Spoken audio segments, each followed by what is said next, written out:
One night, a boy is walking home from school when a big truck comes out of nowhere, hitting him. However, instead of facing death, he's transported into a whole new world. While he is in the said world, he decides to write a letter to his mom and dad. In the said letter, he stated that it had been a year since he, who had been living a normal and interesting life, came to the peculiar world. At first, he cried a lot and wanted to run away, but after seeing something that made him hopeful about returning back, he adapted to the new world. On the battlefield, where tons of people die, he tried to balance what his comrades did with justice, courage, and comradeship, which he didn't know when he was just a normal person. Although he knows his parents won't understand even if they tell them this, even just in his head, he tries to inform them that he has become stronger now, and that there are people who have become more reliant on him. Even if he has lost a lot, on the brighter side, he has also gained a lot, and that he has pulled through more than he has fallen apart. Since the end of his journey is already in sight, he finds it funny to write a letter that he can't even mail, but deep inside his head, he hopes his parents pray for him as he is now about to defeat the Demon King, so that he can return to his daily life and see his journey in the said world as a long dream or memory. That said, as his comrades call him, he immediately stops writing the letter, and with a fierce look on his face, Kim Min-soo, the boy's name, is now eager to return back home. After the intense battle, the people of the said kingdom cheer on Min-soo for killing the Demon King. As a result, he and his comrades decide to celebrate over dinner. And now that Min-soo has finally done his mission in the said world, he will need to bid farewell to his fellow comrades, whom he has been with for the past year. One even says that Min-soo pretty much has the choice to stay if he wants to. However, he himself has also missed his family and friends so much, that's why he has now finally decided to go home once and for all. The priestess has also cheered for Min-soo to have a gracious and blessed life. However, 3 weeks later in Seoul, as Min-soo arrives home, it seems like the priestess was wrong. Min-soo might have saved the world, but he couldn't save himself. It is shown that upon his arrival, he immediately went home to finally see his family after months of being gone. However, when the door opened, a new owner welcomed him. During the 8 months he was gone, his mother had died in a hit-and-run accident while handing out missing person flyers. After his mom's death, his father, who blamed himself for being unable to protect his family, also committed suicide. In the end, Min-soo's father's death became a newspaper headline, and his missing persons report was included at the end of the news story, which made him somehow known by many. Min-soo is then seen visiting his parents' graves, with overflowing tears flooding out of his eyes. The police have classified him as a missing teenager, and his school expelled him as well. He technically became that guy who didn't fit in with everyone. One of his friend's mother instructs her son not to meet with Min-soo anymore. No one really wanted to help him. Although he tried to mend everything back together, it seems like he has missed a lot that even his other relatives started to abandon him. He became a child who was considered a nuisance to his parents. His uncle blamed him for the death of his father. At this point, no one in Min-soo's family would want to take him in. His cousin even instructed him to leave immediately if he didn't want to be treated this certain way, since they also blamed Min-soo for being the reason why their family had gone bankrupt. That said, Min-soo has no place to stay and no food to eat. Without any other choice, he starts to sleep on benches on sidewalks. Min-soo's family was just average, so they didn't have any money left. However, it wasn't just money Min-soo didn't have. He had no family, no degree, and no social life. In short, there was no him. He starts to question whether everything happening is just an awful nightmare, and after a while, everything will go back to normal. At the back of his mind, back in the other world, he had saved everyone from destruction. He has saved the lives of many people. And when the moment they needed him the most, he was there. He risked his life just to come back home, but why was he deserted? Thinking this made Min-soo tear up. Then he accidentally bumps into a bulky man on the street. Although the man didn't intend to beat the hell out of Min-soo, considering he already looked like a loser. However, when Min-soo questions why they are not sad, this releases the demon inside the once hero. Now, Min-soo aims to make everyone feel the same way as he does right now. He will not stop unless everyone around him becomes sad such as he is now. When the bulky man is about to punch him, Min-soo calls on his Sword of Durant, and in a split second, the man is butchered to pieces. While wiping his tears, Min-soo will ensure that as a hero, he should be the last person who's sad and should be rewarded. That said, as he swings his majestic sword, the hero who once saved the world evaporates the region of Kangso without giving any second thought, killing thousands of innocent people. 3 weeks after the hero's rampage on the outskirts of Gyeonggi province, everyone has thought about the world going extinct at least once, whether a nuclear war, natural disaster, or zombie apocalypse caused it. One family decides to flee the province for safety precautions. However, the little girl is saddened that they left their father behind. However, her Hyung, or older brother, assures her that their dad will meet them once they get to their destination. However, that assurance will slowly fade as one of the officers announces that Minsu, or now the hero, is on his trail and has come extremely close to the people. That said, they don't have much time to spare, meaning they must now continue traveling by foot. As everyone leaves their vehicles and starts to walk, a few minutes later, their worst fear has finally come. Minsu crushes the officer's body to death, making everyone panicked as hell. The world now will meet its end, not by demon or villain, but because of a hero. Everyone is now running as fast as they can in hopes of saving their lives, including the family we saw earlier. Habin, the little girl's name, starts to feel exhausted with all the running. That's why her Hyung decides to carry her. Meanwhile, seeing the gruesome view from above the overpass, Minsu starts calling the people disgusting as they struggle in hopes that they will get away alive. That's why he'll now kill them in a flash. As everyone rushes to save their lives, Tabin's doll accidentally slips off her hand. As a result, her Hyung rushes to get it back. As he bends down to get the doll, with one swing of his sword, Minsu annihilates everyone else. That's why when Tabin's brother starts to look for her and their mom, all that he witnesses is a devastating pool of blood and guts everywhere. As he cries for his loss, Minsu watches him from behind. Minsu commends him for his beautiful eyes. Then the boy asks him if he is the said hero that everyone is talking about. Instead of answering, Minsu confuses the boy even more when he states that those teary eyes belong to someone who has lost everything, and that they look just like his eyes without hopes and dreams. However, irritated and frustrated, the boy shouts as he asks Minsu the same question again, and when Minsu stated yes, the boy gets up, and with no fear, he declares that he will kill Minsu no matter what. As he rushes towards him, Minsu grabs him by the throat. As the boy's tears flood from his eyes, Minsu stabs him with the sword. The boy starts to wonder whether he is really going to die without being able to do anything. He says his apologies to his sister, mother, father, and grandma as his eyes start to close. Then, a little girl's voice is heard saying, "Hero, hero, hero." When the boy came to, he had become a hero all of a sudden. 1 year later, the government fell apart. Just like Kim Min-soo, people who went missing during the same period returned as heroes. The 9 heroes who conquered the lands split the land amongst themselves, except for Min-soo's Sor. This was how the world came to be as it is today. At Jeju Island territory of the Golem hero, people who are frightened for their lives are scared to jinx their death. One girl wants to be killed all at once, while the other wants to live still. Then a walking alive piece of the hand starts ordering the girls to wake up since it's time to work. As they rush to do their jobs, a man named Sung Hoo-chun, the hero of Golem, shows up.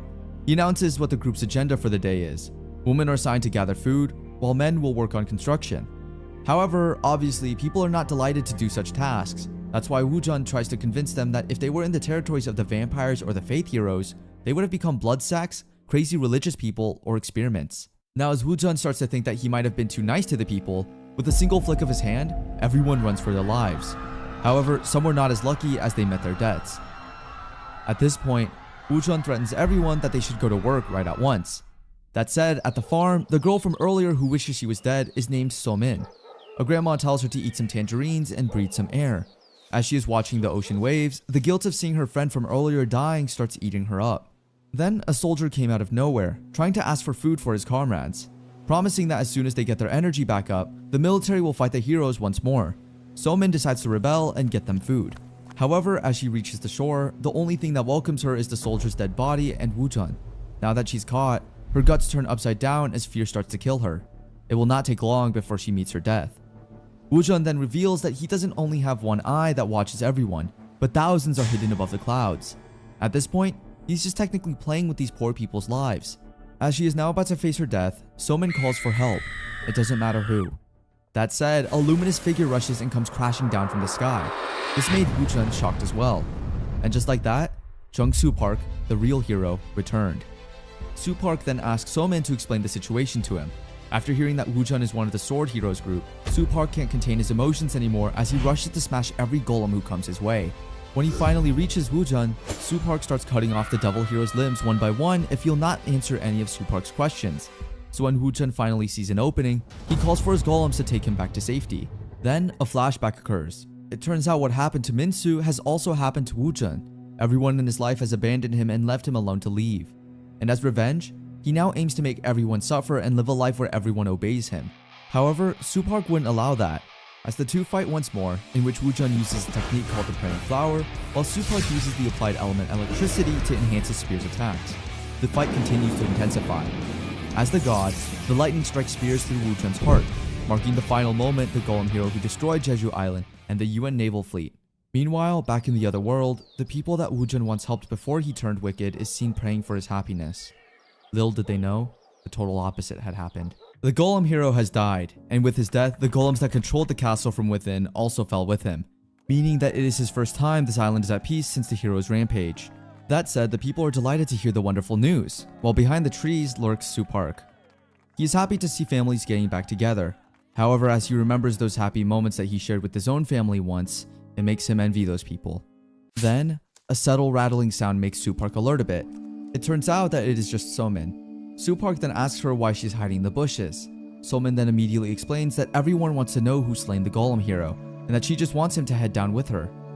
However, Supark then abruptly says that a hero who killed a hero has no merit. It will just revive the people's fear instead. He then added that he doesn't care about getting praised by many since the beginning. This made Somin somehow smile due to how moved she was by Supark's kindness, since he would not think about other people's feelings if he is not. Hearing every statement, Supark tells Somin that she is free to think whatever she wants since they're never going to see each other again in the future. However, Somin didn't stop there. She even added a few more questions for Supark to answer. She asks whether Supark plans to kill all the heroes. Supark, on the other side, immediately answers yes. He's going to kill everyone who's working with the sword hero. When Somin asks if it is because of revenge, Supark has also answered the question indirectly by stating that there is no other reason. That said, as the girl hears this, she immediately volunteers to help since she also wants to take her revenge too. But that didn't immediately convince Supark. Somin, on the other hand, stays persistent. Although she knows that in the eyes of Supark, she is just a deadweight, she begs him to let her join. She even tried to tell Supark that she'll take him all around the city to the said heroes. Little did she know that Supark had seen everything on his way from Seoul to Jeju. Supark somewhat has an idea of which area is controlled by which hero and what kind of abilities they have. Hearing this didn't stop her from what she aimed for. This time, she even tells Supark that she'll do everything, that she can provide him with everything that he needs, from transportation to food or shelter, as long as he agrees to be her guide. That said, Supark then asks her what her reasons are. She then explains that the sorrow from the loss of her family, the anger towards those evil heroes, and the solicitude towards the old world are what drives her. And since she doesn't have the power to conquer all of this, she needs someone like Supark to guide her at all times. That said, while everyone is enjoying their long-lost freedom, the two that brought them their freedom had just started a new contract. Now that they've already joined forces, Somin helps Supark to choose who's next on his target list. And since Supark wants an opponent that is easy to kill, Somin can't think of anything other than the Sea Dragon hero. Having destroyed an entire fleet in the Pacific Ocean, she's the worst hero of the ocean. She's killed countless people, including Somin's family. And to be able to fight her, Supark needs to find a boat. Fortunately, Somin knows someone that could help them, and it's none other than the Fighting Marines. At the southern coastal sea where big waves and strong winds occur, the sea hero lives. It is seen that she assures her pet that any opponent trying to get to her will never go home alive. Back at Jeju Island, one of the Marines is seen talking. One states that he can't seem to comprehend how going into the hero's lair is the right decision. Fearing that he'll go back to the hands of Minsu terrifies him. However, his captain assures him that if Supark killed Woojun in an instant, that simply means that he also plans to kill all of the other heroes. Although they don't know and are not sure of the latter, but isn't that enough? The captain states that for more than a year, the men whom he treated as if they were sons died, and if he were to meet them after he died, he would want to be able to speak with confidence. Even after they all left, the others left alive found a way to make use of the bodies that they saved to make sure their death won't go in vain. That's right, in vain. And in cases where Supark is stronger than Minsu, this voyage and their sacrifice will become the beginning of this nation's freedom. That said, they all now decided to go on with the plan. As they were already traveling the sea, Somin showed Supark what the Sea Dragon hero looked like, and her drawing is just too cute, gosh. Supark, confused, asks if his opponent is a worm and a stick figure. This made Somin embarrassed by her cute drawing. Anyways, it turns out that both the hero and the dragon are girls, and that's the critical difference they have with other dragons. The girl is always standing on top of the dragon, and the dragon never moves unless the girl orders it to. From how Somin sees it, the girl who's riding on its head is the brains, and the dragon is the brawn. Supark then asks for their attack patterns. Based on the fights between them and the soldiers who are assisting refugees, the dragon either breathes fire or knocks over ships while the girl blocks an attack coming their way. That said, the two are technically both attack and defense, and Supark states it'll be hard to deal with. Then, before Somin and Supark continue with their discussion, The Marines are able to detect an unidentified object on their radar, making everyone alerted. To make it worse, there are many unidentified objects lurking below them. It's not just 2 or 3, but 400. As it gets closer and closer, everyone braces for impact. It turns out that it's just fish. But after a few seconds, the real deal shows up, making a big whirlpool that almost sucked the ship up to the bottom of the ocean. The Sea Dragon hero, Swashin, then declares that Supark will pay for killing Wujun since she will blow up the entire ship. Hearing this made the Marines stay alert and ask Supark for orders. Supark then orders for the Marines to lower the anchor instead of dodging the evil hero's attacks. Although at first the Marines are confused by Supark's decision, the captain trusts Supark with all his might and follows as he says. As the anchors are lowered, the fight has begun. The dragon starts to breathe out its fire while the Marines are preparing their weapons and shields. Supark also tries to condition himself and his spear. That said, Ansile, activate. As the fire breath almost reaches the ship, Supark blocks it with his magical shield. Seeing Supark protecting them from the attacks instead of fighting surprises the Marines. That's why they decided to ask their captain to give them distraction orders. Asking all the crew members to prepare for battle, they aim for the heads. However, using Espita Tu Tiada, the shield of Atlas, Swashin uses her shielding power to ensure that none of the attacks from the Marines reaches them. Seeing this made the Marines somehow discouraged, but their captain says not to. Since they already know the fact that their firearms are useless against the heroes, the ultimate objective is to distract the opponents as much as they can. That said, they keep on attacking non-stop. As the fight continues, Supark discovers something crucial. Since Swashin started to use the magical barrier, the dragon's fire powers were decreased. And if his assumptions are correct, the sea hero is sharing her mana with the sea dragon. That's why if they focus on depleting her mana, they may have a chance of winning. Supark then pushes forward with all his might. Seeing this made Swashin realize that Supark might have noticed that the sea dragon had been using her mana. That said, instead of panicking, all she needed to do is get rid of any reason to use the magical barrier. Dori Atiada, the Spear of the Atlas. As the spear travels from Swashin's hands to the ship, Supark doesn't anticipate that her attacks will change directions. Now she's technically aiming for the Marines and the ship. As everyone tries to run from every direction, trying to escape their death, some are just unlucky to meet their tragic fate so early. That said, thinking that she'll win the fight, she states to Supark that this is the end for him. However, as one of the Marines dies from the Spear of the Atlas, he makes use of his body to stick the spear in and lets Supark get rid of it. As the poor Marine thinks of his past and the conversation he had with their captain before going into the mission, with a smile on his face, he tells Supark to make good use of the Spear of the Atlas. Supark then thanks him for his cooperation and drive to save the country from the filthy hands of the evil heroes. Then, Supark uses his Apply Element Glaciation to take care of the said sea hero's powerful weapons. In what seems like heaven, the fallen Marines are then seen getting back together with big smiles on their faces. At least throughout the time that the world needed them the most, they didn't run but instead stood still with their head high up, doing their best for their duty. Then a flashback occurs. In the calm city deep in the blue sea, hundreds and thousands of underwater species swim and live freely. The place is called Atlas, the world of sea dragons. This wonderful place is where Swashin was taken when she went missing. As she arrived at the said water kingdom, she was welcomed warmly by the people there. As a hero, she was treated with much respect. A Greek god-looking guy, who I think is the sea dragon, then enters the scene, stating that Swashin is much calmer now compared to her first visit. He then stated that Swashin must have heard about the only way she could return home, and that is to do all the responsibilities of being a hero. However, Swashin honestly says that she is still not accustomed to the idea. Honestly, she looks much more innocent here. It's such a shame how rage can change somehow. Anyways, going back, the blue-haired guy then assures her that she will eventually get used to it over time. He then gives Swashin something. Curious about what it is, the blue-haired guy then shows a spear that is said to have been passed through many generations. It was passed on to the Chosen One to become the hero of the sea dragons, and Swashin is the said Chosen One. Bearing the spear is of great significance, which means that Swashin will become a hero and is obligated to protect the kingdom, especially the sea dragon. That said, in exchange, the sea dragon will also protect her from all that stands in the way of her destroying the Demon King. Now going back to the present, the fight then continues. As Swashin thinks, the memories of her and the spear that is now at the hands of Supark makes her frustrated. She then shouts at him saying that the spear is not some random spear a man can handle. "Return it at once," she says. Supark then states that he'll definitely return the spear back into her empty skull. Supark then uses one of his skills, the frozen spear technique, the glacial path, which somehow worked on the said monster. As Swashin tries to shield the dragon with her Gigantiae Espita Tu Tiada skill, the 5-tier magical defense barrier even the pterodactyl Demon King couldn't pierce. She is shocked that Supark is able to destroy it without even trying. That said, Supark uses his powerful igniting spear to slice open the majestic sea dragon together with the evil hero, Swashin, killing them in an instant. On the brighter side, the two villains who have loved each other since have stayed with one another even upon their deaths. It turns out that the sea dragon and Swashin have been involved in a much more romantic relationship than we may have thought. As the sea dragon decided to come with Swashin after they defeated the Demon King, his body didn't get accustomed to the human world, causing his human body to transform back to its dragon form. As the couple opted to live on an island where no one else could see them, the sea dragon couldn't contain it anymore. That's why, while they were at a ferry, he transformed into his dragon form. After the Southern Sea Ferry incident, the government ruled them as terrorists like Minsu. That's how they became villains and objects of conquest. Now till the end, they have loved each other, protected one another, and have died painfully together. Meanwhile, in the city, Minsu is then informed by a guy that the hero of golems and sea dragons has died at the hands of the new hero, which means that the people have a new hope.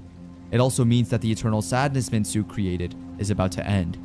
That said, the guy tells Minsu to get up and do something about it, which Minsu does, marking the end is approaching once again. On the other world where Supark was taken, the girl who welcomed him to the world realizes that Supark has already started his revenge.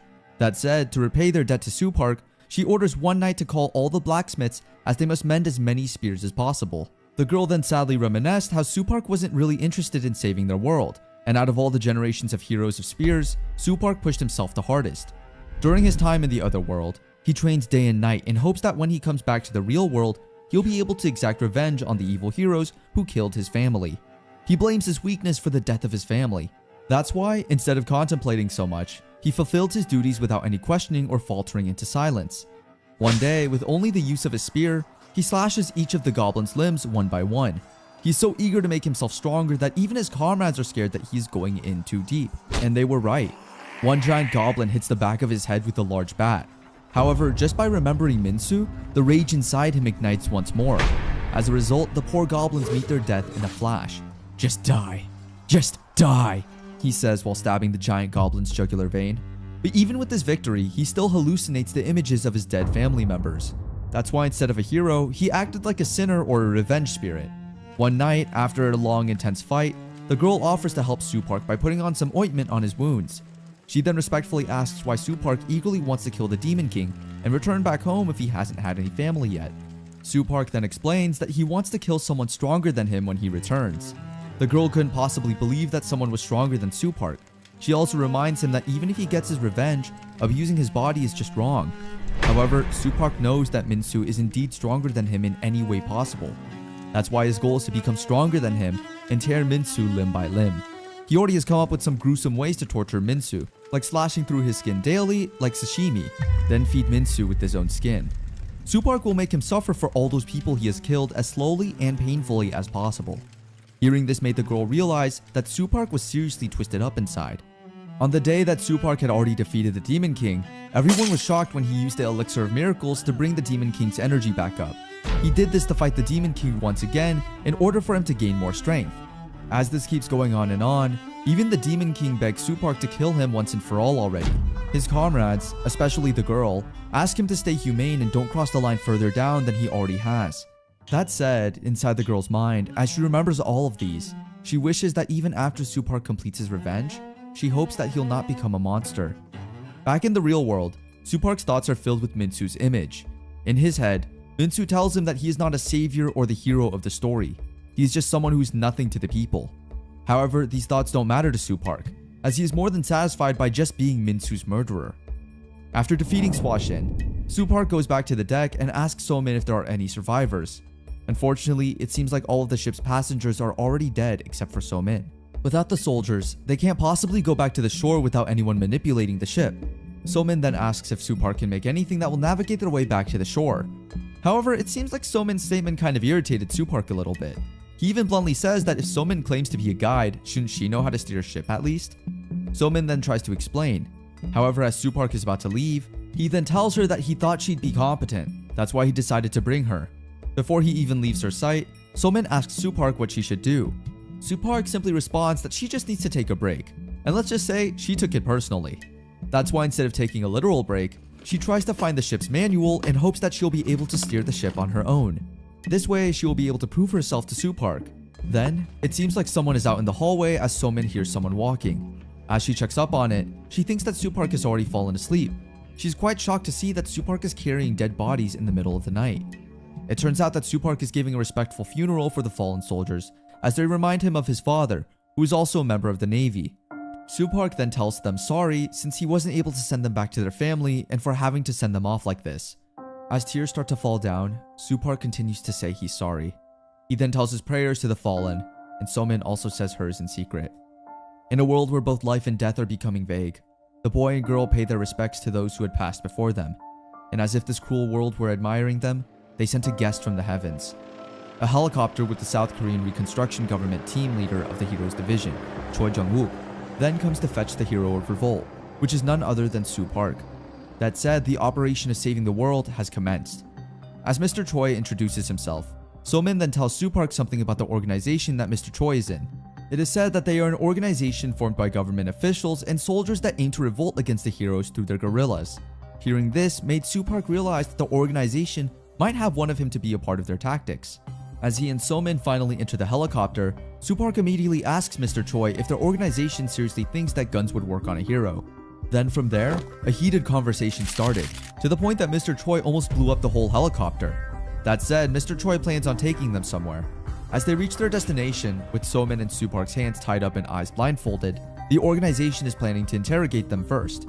Then a drone is seen flying over the secret hiding place. Behind the screen, someone states that he has finally found the damn rats.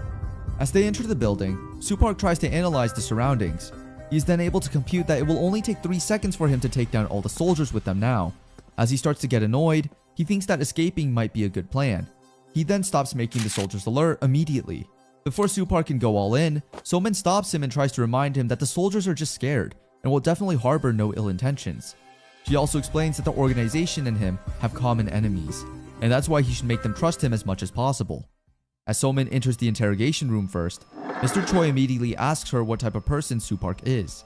She then explained every detail perfectly, from one point to another. She tells Mr. Choi that Supark is a good guy and has the same objective as the organization. That's why it's a good thing if the two will join forces to defeat the other evil monsters. Hearing all of this made Mr. Choi realize that Supark might have been doing all of this for revenge. However, having the same objective doesn't mean they'll be instant allies. Mr. Choi then asks Somin if she herself trusts Supark fully. Does she know what Supark will do after the revenge? Although Supark could become the hope of all survivors, the risk is too significant in order to trust and assist him since they still don't know whether he is stronger than the sword hero or if he is just a trap for the government. It would be much more logical for the government to kill him while they still have him restrained or at least imprison him before he can create havoc. 3 days later, it's Supark's time to get interrogated. Before the discussion starts, Supark remembers what Somin told him the other day, that the government is just scared and he needs to get them to trust him. Looking so pale, to dismiss them as being scared, it seems like they have been trying to starve him to death since they aren't giving him anything to eat or drink. Although even if Supark's body won't die from starvation, it still seems like he has been robbed of some privilege. After hearing some gunshots, Somin then removes Supark's blindfolds and handcuffs. But then there's more. A big bulky man with white hair is with her, making Supark confused. Turns out this guy is the hero of Iron Arm, and he's there to rescue Supark. However, it seems like Supark is not buying it. As he calls for a spear and is about to fight the Iron Arm hero, Somin tries to stop him. However, before she can even stop him, it seems like Supark is angry at Somin for easily trusting someone like the Iron Arm hero. It seems like Somin is already blinded by the rage and revenge that she wants to take on other heroes. Supark never doubted the fact that Somin had the same objective as he does. That's why he trusted her so much. That said, Supark lets go of Somin as he tells her to go away before she meets her death. Then, out of nowhere, Mr. Choi comes out, telling Supark he has passed. Turns out that everything was just a play organized by Mr. Choi and Somin to check and find out if Supark is indeed a hero that will save humanity, and not just someone who will use the organization for his schemes. They have also cast someone that looks like the hero of Iron Arm to play the role so that it looks believable. It seems like the organization is also prepared with the plan B in case Supark did really betray them.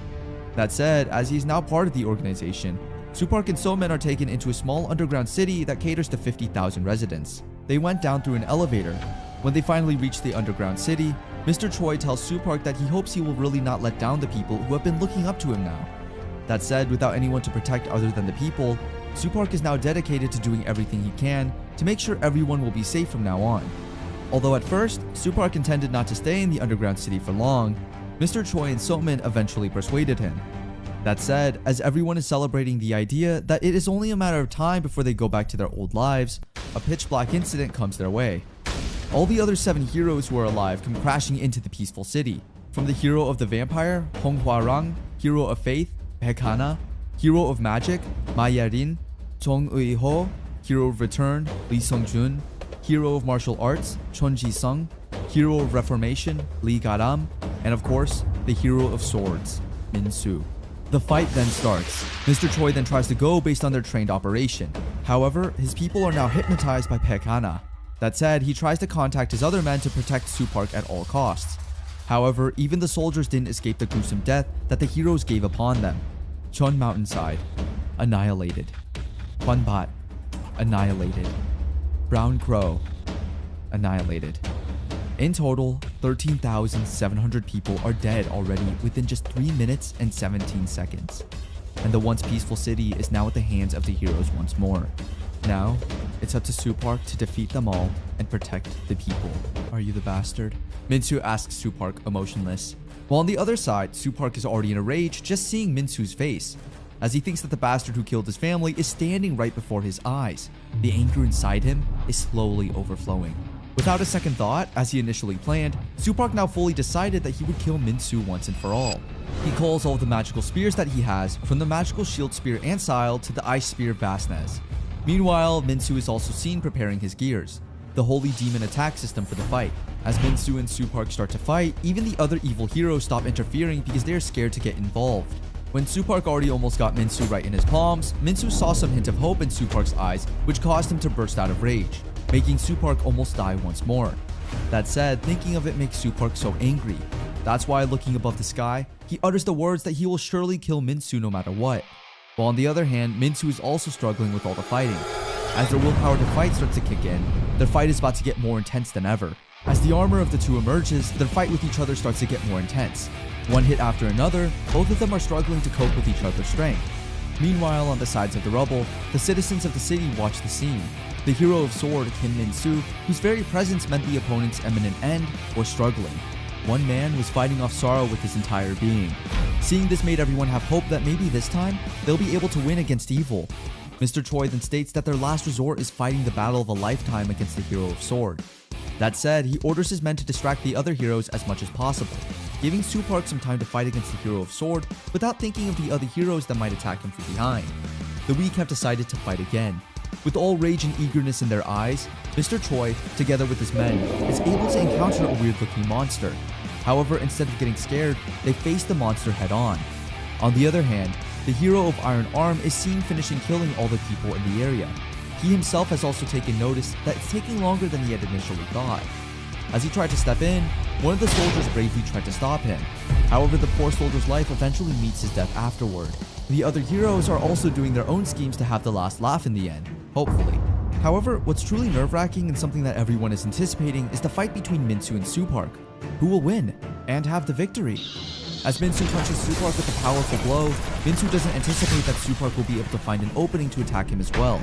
Using the dragon spear and spirit, Soo Park rushes toward Min-soo in hopes that he will finally end his year-long nightmare at that time. Apply elements, electricity, ice, the great earth, flame, atmosphere, power explosion. As Soo Park tries his best to give his all, Min-soo commends him for being strong, which is a first. However, of course, Min-soo wouldn't allow Soo Park to have the last laugh in the end. He then tries to rush all the power inside his sword, Durant. Daybreak mode. With just one slash of his sword, Soo Park's hands slice off instantly. Min-soo then states that Soo Park's sorrow is too shallow, and that no matter what angle you look at it, evil couldn't possibly defeat evil. Shallow? Soo Park asks.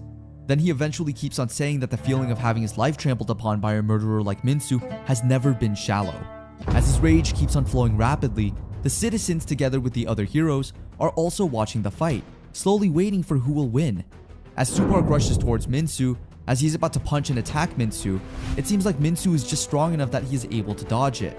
After doing so, Min-soo states that Soo Park is much less unfortunate than he is. Min-soo then punches him, stating that he has the chance. Soo Park can reach salvation, unlike him. Soo Park then bluntly asks him what wrong did the people ever do to Min-soo, and that he has more hatred towards them than anyone could imagine. Min-soo then honestly answered, it was all because they were all happier than he was. that all has eliminated him and none wanted him. No one ever tried to understand or embrace him when he needed it the most. Min-soo added that people dared to raise Soo-park as a beacon of hope and tried to break the cycle of sorrow that Min-soo made. However, Min-soo wouldn't allow that easily. Then, So-min bravely steps in to somehow help Soo-park in some ways. While crying, she then states that Min-soo is right. Soo-park is the last hope of humanity. That said, Min-soo now has diverted his attention to So-min. We all know that guns don't really affect the heroes. However, for So-min, as long as they keep fighting back and reporting like today, someday they will defeat the likes of Min-soo. Mr. Choi, with one arm missing, speaks through the speakers to talk to his people. He asks them, the survivors, and anyone capable of helping to protect Soo-park, since he is the last hope that humanity has. Mr. Choi had done his part and was able to fulfill his duties. In the end, he blows himself up. On the other hand, it seems like there are also some conflicts between the heroes themselves, considering that the hero of magic is trying to cast an attack spell on Min-soo. Then, a flashback occurs. It shows that the hero of magic was once a good normal daughter and student who lived a relatively normal life. Then, one day, as she is on her way home, a refrigerator accidentally fell on her, causing her to be transported to another world. Now, as she returns back home from the other world, she never intended to kill people. All that she wants is to be with her family once again. However, after seeing that great evil has already burned the place down, she was shocked at first.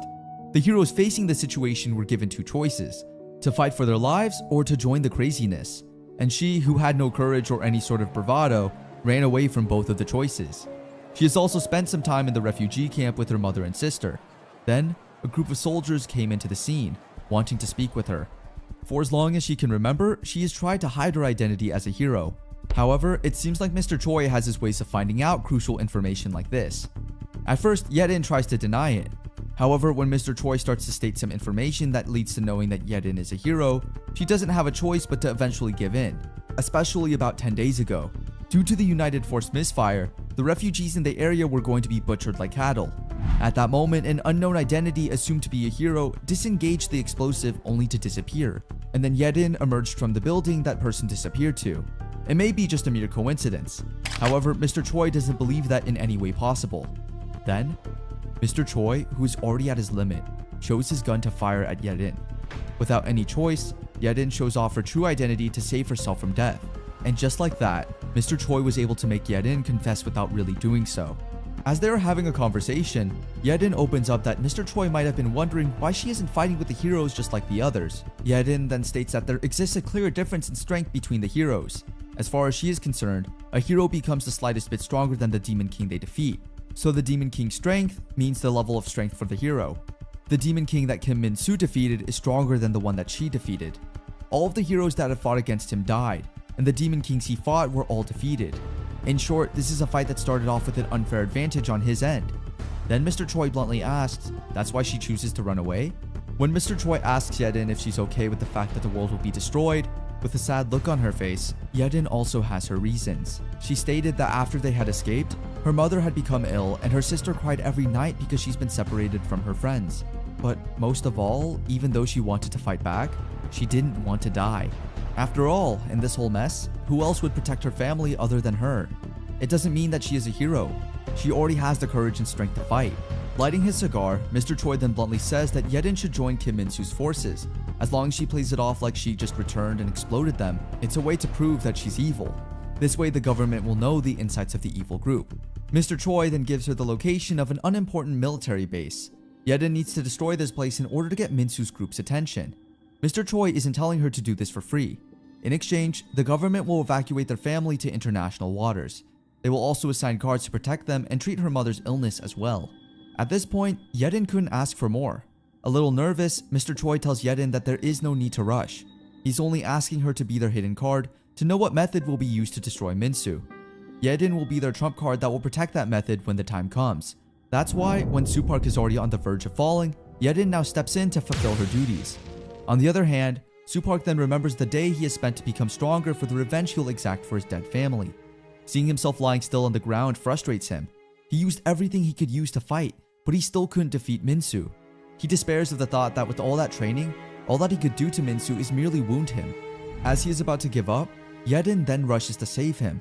Seeing Yedin and Soo-park rushing to escape, the other evil heroes try to catch them. As Yedin rushes, some of the evil heroes are able to catch up to them. However, with the help of some soldiers who tell Supark he must live, they are able to get away on time. The heroes could not understand the fact that the humans who are so deathly afraid of fighting were now diving headfirst into their deaths as if they'd forgotten what fear was. Everyone, from civilians to the military, everyone is fighting for Supark. They were all risking their own lives for a mere moment. I hope that wasn't even certain. No matter how much strength the evil heroes have, the citizens now fully decide that they will never give up till the end. As the hero of Iron Arms punches one bus after another, on the last one that he punches, dozens of bombs are attached, exploding as it reaches the hero's hands. The great sacrifice of the people opens up an escape route for Supark and Yedin. The hero of the vampire, Hong Hwarang, catches up to them. Using his blood, Hwarang makes a literal blood arrow to target Yedin and Supark.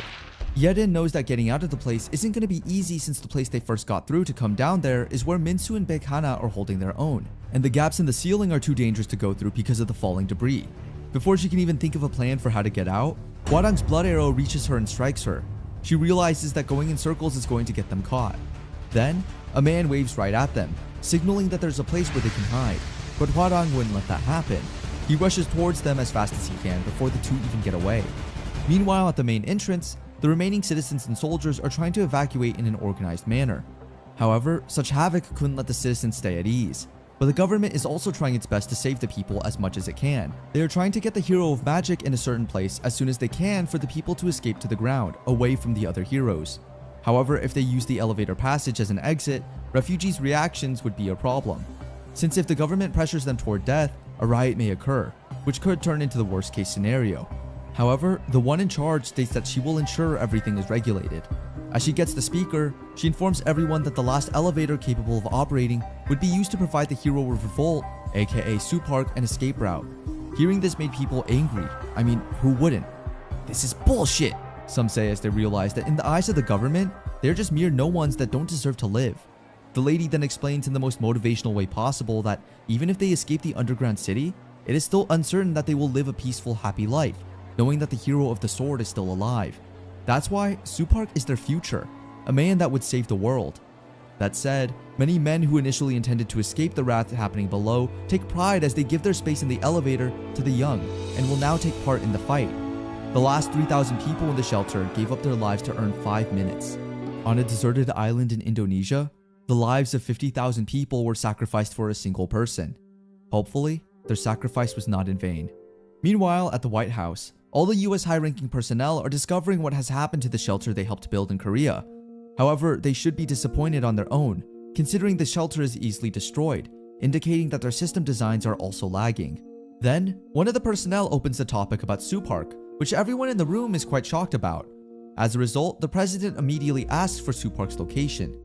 Now back at Supark, a green-haired girl who has magical powers revives both Supark and Yedin. This said, the event made Supark question her as to why. Why would someone revive a loser like Supark, which protected no one and couldn't even defeat the hero of swords? As the thoughts of everyone who sacrificed their life for him start flashing inside Supark's mind, he just can't control his emotions anymore. However, before he can even start crying rivers, the green-haired girl slaps reality out of him. She then bluntly states that it's not that he can't protect them, it's because they protected him. Now going back to the White House, officials suspect that Supark is in Indonesia. Nonetheless, wherever they are, the officials will surely track down their exact location and report. The president then asks what they propose to do at that time. Since the collapse of Korea will spread through main media channels, it will surely form a sort of distress to the citizens of the United States and other nations. That said, some officials want to fire all the missiles and arms, while Korean officials don't want their nation to be destroyed in such a way. Then, one general said that they should make a preemptive strike, which made the US president furious, knowing they would sacrifice more troops. However, that isn't what the general meant. Since all the heroes have been gathered, it would be a great choice if they just deploy the nukes called the God's Hammer. That way, all the problems will vanish in an instant. That said, the astronauts in space are now preparing to launch the big boy as the president orders, which makes the hostility of the world targets one person's evil intent. In Korea, Minsu tells one poor survivor to tell everyone that the hero of the spear has died, and there is no more hope. He wants them to watch the end of the world as they curl up on the ground. However, it seems like the guy is far more fearless than I thought. He stands up for Supark, stating that Minsu must be really scared of him, seeing how frightened he is by the idea that people will start revolting again, as they are now hopeful for everyone. This made Minsu angry, slicing the man's head as if it were just nothing. Then, before his anger eats him up again, the other evil heroes have been gathered, assuring him that he can take all the time he wants. Now that they have already destroyed the secret government and the secret city, along with wiping out the whole population, they are not trying to think of the next course of action. Minsu states that they should follow the hero of the spear, considering there are still countless numbers of people that have high hopes for him. His presence alone is a denial of the world Minsu has created. Even if it's not just in Korea, they are now planning to take on the world. Back in the US, the president now announced to the people that they have resorted to taking the worst course of action on their end. Considering that many troops have already died, to save their families from the sorrow of losing them, the country has decided to deploy the weapon that has been sealed for half a century. And it's none other than a nuclear missile. Meanwhile, the heroes are also aware of what's coming for them. However, such things don't bother them at all, considering they have a reset button. Now all they have to do is wait for the fireworks of death to come to them. Now, as Minsu and the others wait for their deaths, since they are going to be reset anyways, the hero of return, Lee Seung-jun, then tells Minsu something that will definitely shock him. Since they will pretty much forget about their memories once they reset, Seung-jun confesses to Minsu that he is the one that killed Minsu's parents, which literally angered Minsu so much. Then, Seung-jun returned to when they sent the CCTV clips to the States. During this time, he is planning to do something. The astronauts in the United States space station are preparing the nuclear weapon to be launched as God's hammer key is already accessed. The launch device has now been disarmed. The astronauts are now on standby until the last command is received from their country. Then, one of the astronauts asks if the God's hammer has ever been used unofficially at all. The captain then responds that this is the first time they will use the nuclear weapon. That said, they don't know the strength of its effect. It's just the fact that it is the most precise and most effective weapon to annihilate in the history of mankind. Now, after receiving confirmation from the Eagle, aka the president, the astronauts immediately launched God's hammer. However, before they can even do so, it seems like the evil heroes have already formulated their schemes and plans. The nuclear weapon didn't launch at Korea. On that day, 16 missiles from God's hammer were launched all over the world from Paris, France, Beijing, China, New Delhi, India, and Cairo, Egypt. It was the day the world had come to a close. As the US transportation minister saw the news, he was devastated to see that the country he once called home is now nothing but dust. Since the president and vice president, along with the chairman and congressmen, have all died, and all the capitals and their cabinets were blown away, one person was able to avoid the chaos thanks to a lecture in Michigan. The minister is now the commander-in-chief. The other officials then enter, initiating taking his oath of delegation. After he became the president, he is given the nuclear briefcase, which is now the direct hotline to the hero of Reformation, considering he is able to hack it. It is said that he first appeared 100 years ago in Europe and was the grand hero that ended the First and Second World Wars. In the 20th century, he turned the US into the greatest world power and into the leading vision of scientific and technological discovery. Now, it's up to the new commander-in-chief how he will turn the tables in their favor. It must be really nerve-wracking to be in his place now, huh? Every 100 years, a hero is constricted or enlisted based on random coordinates, in Egypt and other parts of the world. And the new heroes affect the Demon King and change the material world we live in. Some become characters in a myth. Some become emperors who bring order during troubled times. Well, some become pioneers in scientific innovation. And then they continue to stay alongside us in the development of humankind. That said, the evil heroes are now on the move once again to reach their goals of making the world a place no one can be happy. However, it seems like everything that was said earlier was just a hypothesis made by Hwarang. Gosh. Basically what Hwarang is saying is that there can be heroes outside of Korea. This hypothesis is then agreed on by the others as well, considering it's certain once everything seems to be interrelated to all myths and folklore if they see it the other way. Everyone starts discussing it from there. However, the hero with strong arms couldn't agree with it. But it doesn't matter to him anyway, considering that even if there were heroes, they are still not immortal. However, the hero of faith then states that there is a chance that some are immortal, considering there are heroes who have lived over 100 years, like her, and if they are beings who have transcended being human, like the hero of Reformation, heroes who are non-human may be alive, Hwarang added. In Silicon Valley, the minister, together with other officials, checks on a secret facility where Einstein, Tesla, Newman, and the founders of Silicon Valley are altering the egos of an AI. The AI already knows what the president wants from him. Seeing that he has come to see him, it's pretty apparent that the president is looking to eliminate the heroes who have caused the nuclear terror. Although at first, the president was half in doubt when he sought AI, but thinking back on all of the innovations he has brought, it may really be possible. The AI then tells him that the previous president did not want to rely on a non-human like him. The old president wished for humankind to change the world based on their own abilities, and AI also agrees with that philosophy. But now, since the new president sought out his help, the AI aims not to disappoint him. The new president then asks for the reason why the AI wants to save the nation, and the heroes why he is different from the heroes in Korea. The reason he stated this is because the nation embraced him like its own, and that was the only reason he needed. He is also the hero of Reformation, named Marie Stephenson. At the Vatican State in the Vatican basement, the Pope is revealing something that has been hidden below the basement. During the 14th century, the last missionary to have officially performed a miracle and the last hero of faith that was amicable towards human was inside that. The hero of faith, Saint Damien Arcadius. At the Sakha Republic, Russia Oymyakon, a man named veteran Ivan Pushkin is introduced. He's the hero of their nation whose name won't be mentioned in history. He's the hero of glaciation. The judgment of God befell across the world, and the world government lost order as their weapon against the heroes. As domestic sentiments became restless due to radiation exposure from the nuclear bomb, the idea of forming an allied troop to stop the heroes' advances was foiled. All the so-called evil heroes are now making their way to different places across the globe. Some went to Los Angeles, while some went to Egypt and Italy, all while each possessed different sorrows. Kim Min-soo is then seen at the Democratic People's Republic of Korea, Pyongyang Defense Line. He has now entered North Korean territory. The soldiers immediately informed their supreme leader about the intruder. The supreme leader was shocked to discover that a mere man like Min-soo had defeated their first line of defense. No one can believe how Min-soo walked up the minefield with nothing on his body. The supreme leader seems so worried about the incident, but knowing that Russia and China wouldn't leave them alone relieves his stress a bit. And hearing some rumors that Russia has a hero themselves makes the supreme leader confident that they'll win the battle. With that said, until they dispatch the Russian hero, the supreme leader orders his soldiers to prepare the infantries and the tanks. He even thought of using the nuclear weapon they have poured blood money into. As the tanks lock their eyes on Min-soo, everyone immediately fired their weapons, considering that there is no human being who's able to survive such an attack. The North Korean soldiers thought they had finally killed the villain. Little did they know that Min-soo was no human, but a monster. That's why when one of the soldiers checks the surroundings, he notices that Min-soo is walking like nothing happened. At this point, it is now Min-soo's time to attack. With one swing of his majestic sword, everything that his eyes can see is now destroyed. As he walks, every land that he steps on gets destroyed in one snap. He keeps walking and destroying everything, until the only being to stop him appeared. It is none other than the good Russian hero. The year 1943, at the Nazi National Assembly Hall, there was so much stress after hearing news from the Eastern Front lines. It seems like he honestly thought that they would win the battle and capture Stalingrad. But after the soldier informs him that they had lost the battle and that the majority of the Panzer Army was captured, the leader gets so furious as he can't believe that the 6th and 17th Elite Infantry Squads, together with the 1st and 4th Panzer Army, with two heroes of the Golem, Jonas and Siegfried, were defeated. The leader cries his eyes out and tries to think of anything that would have stopped his undefeatable army.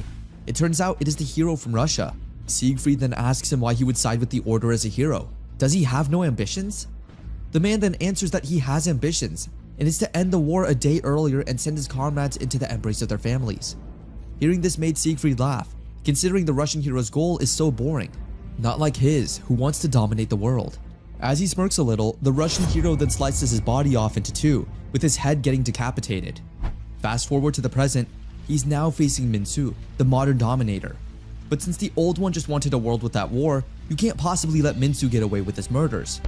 With that said, they are not technically enemies, but before they can even start the fight, the Russian hero first asks Min-soo something. This made Min-soo speechless for a while, but then, the Russian hero asks him what his desire is. Why would he be so willing to cause this much misery and set alight the world? However, at this point, even Min-soo doesn't know anymore what he's fighting for. With that said, the Russian hero has now got his answer that Min-soo indeed doesn't have a proper reason behind his massacre, which means that the fight is now about to start. As Min-soo swings his sword, the Russian hero then puts some crystals into his mouth to make it a shield for the coming attack that Min-soo throws at him. Seeing how the Russian hero fights, Min-soo has concluded that his enemy is a summoner type, and he knows for a fact that magicians are really annoying. The Russian hero didn't stop as he attacked once more, turning everything into a winter wonderland. But it seems like Min-soo didn't get a scratch from the attack, as expected from a hero. A single blink of an eye amidst the chill would be fatal for a normal person. However, as long as he is exposed to this kind of temperature, he will not be able to use his abilities to the fullest. Most of his body will be used to constantly recover his bruised and beaten body. In this way, the Russian hero plans to end the fight before Min-soo finally adjusts to the cold energy. With that said, the Russian hero attacks Min-soo one after another. For the first time, Min-soo is really struggling. It seems like Min-soo didn't learn anything. According to the Russian hero, if it was anyone else, he would have stopped attacking by now and checked for a pulse, but he will not do such a thing with Minsu. However, as a turn of events, while the Russian soldier keeps attacking and attacking, Minsu is then seen summoning his sword as he now finally adjusts to the environment. Seeing Minsu all well and moving freely made the Russian hero worried, and it seems like he had taken the fight for granted as Minsu had now won. A mage will always have the upper hand in a battle against a swordsman, considering they're able to attack at a much farther distance using their supreme range. Furthermore, the utilization is endless, so it's hard for the opponent to recognize the patterns. That's why it's so unbelievable that Minsu had already realized these points. It is then revealed that this was the case since he had already experienced it beforehand after he had won the battle against a hero of sorcery. Minsu used his uniquely exceptional defense and let himself become vulnerable to the opponent's attack. This way he can give the impression that his attack range and speed were far lower than the opponent's. And when the opponent relaxed, he slashed their neck off with an instantaneous explosive power. Before the corpse of Ivan Pushkin signified his sure victory, Minsu felt like something was out of place. For him, it feels like something important is missing. He has a feeling that he had missed something. At this point, Minsu has finally noticed that for a hero that has survived longer than 100 years, the Russian hero Ivan suspiciously got defeated very easily. This was a fight without any of its tricks, experience, and dignity. Finally, his suspicions soon changed into a crisis. Minsu finally realized that even though Ivan's head was cut off, there was no blood coming out from it. And then out of nowhere, Ivan attacks him with an ice dagger. Their fight then continues, and with Ivan's attack, Minsu has finally felt the coldness inside him. In a statement, he said he could now feel the chill spreading from his heart, and as long as it is inside his body, the goddess's blessing is useless. If you drag this out any longer, he'll end up getting frozen solid first. He now only has 30 seconds before he ends up rotting from the cold. But before his time is up, Minsu resolves himself to try his best until the end, no matter what. But before we dive right into that, let's first have a backstory. A long time ago, a boy's family lived in poverty, so he sold his body to the war in exchange for 3 months worth of food for his family. In 1916, during World War I, he was positioned at the Eastern Front line, and soon he felt the horrors of the war engulf his entire body. The boy couldn't stop crying as he heard the shouts and cries of anguish and anger echoing everywhere. He starts praying that the war will stop as he wants to live. He has nothing to wish for other than peace. Fast forward, this little boy has now grown into the man Ivan is today. That's why Ivan aims to stop Minsu no matter what. In his mind, if Minsu is to be left alive, he will only bring unprecedented chaos into the world. Using endless soldiers, armored swords and guns, the hero of the golem that controlled air supremacy, the hero of the sword that rivaled his destructive power, and lastly, the freezing chills that devoured his body. Minsu felt as if he was playing a hopeless chess game. However, it seems like Minsu hasn't given up yet. He wants everyone to know what he is feeling and to understand him. He wanted to release the anger and sorrow that he bottled inside himself. But as a result, he has become a complete monster.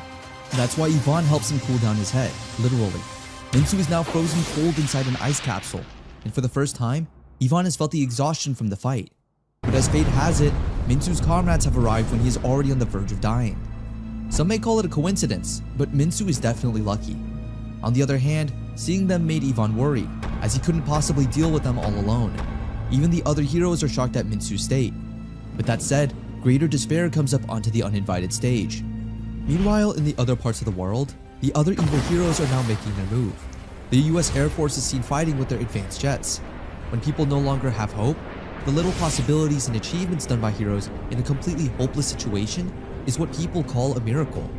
But it seems like no miracles will happen to the world today, as the hero of faith is able to transform each and every missile they sent at him into petals. Even the soldiers are shocked by this phenomenon. But they didn't give up and will strike again and again. However, before they can even attack once more, they've now found themselves turning into petals as well. And just like that, the US Air Force got defeated in a snap. It seems like not all miracles are good-natured.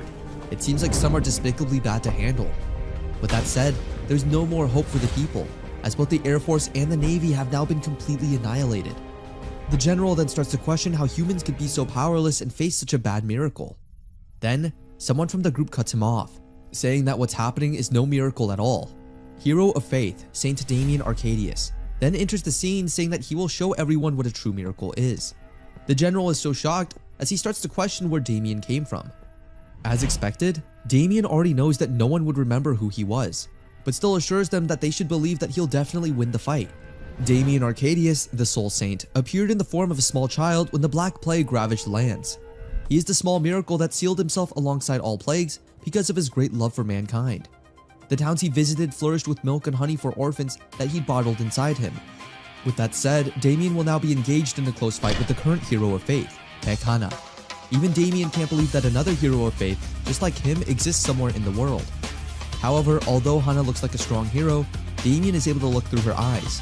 Damien had noticed that the people around her were stricken with fear, just like her before she became a hero. Remembering such a spiteful memory made Hana hysterical.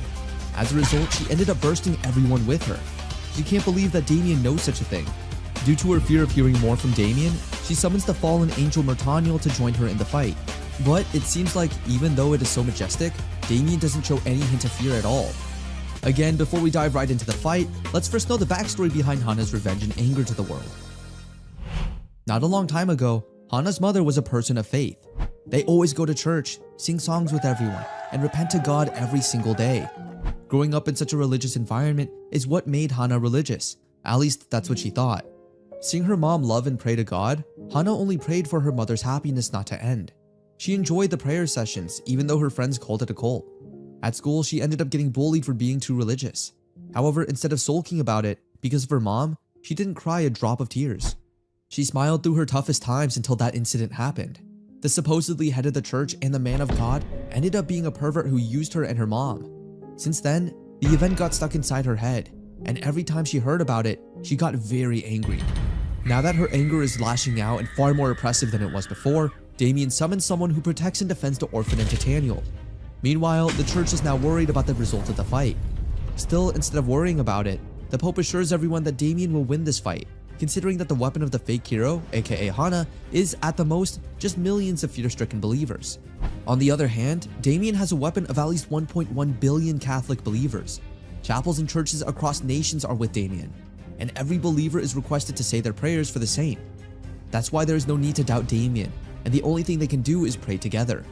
At this point, Hana just realizes that the lack of firepower was due to a difference in the number of believers. With that said, Damien has now summoned his secret weapon, Cherubim Samatil, a goddess with long red hair that brings peace to everyone. As Samatil descends, Damien then tells the false prophet, Hana, since she likes the battle of firepower, she now has the chance to fight the said powerful weapon. Of course, Hana wouldn't allow such a thing to scare her. As a result, she dives right into fighting it without thinking twice. However, she slowly realizes that the size of faith is far too different. The difference in scale between the same skill is way too big. That's why she needs to break through and get his head. Using her minions as a sacrifice, she paved her way to Damien. When she finally reaches him, she immediately swings her tool in hopes that she'll have the victory. However, it seems like such a thing wouldn't happen since Damien has chopped off her head within just a split second. In the end, it seems like Hana's faith wasn't that strong all along. But thinking that the battle was over, it seems like Hana has something up her sleeves. As her head is about to drown in the depths of the ocean, we can see that she is able to regenerate herself. It turns out that Hana has a specialty called regeneration, and using such skill, she continuously fought.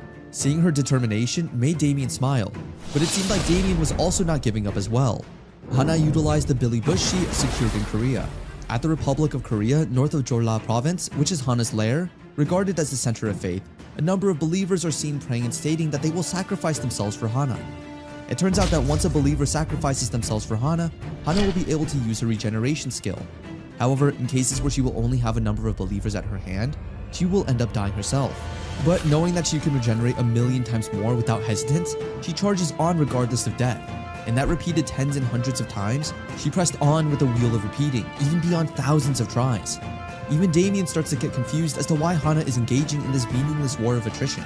Just as there are no beings without any meaning, there are no actions done without any meaning as well, according to Hana.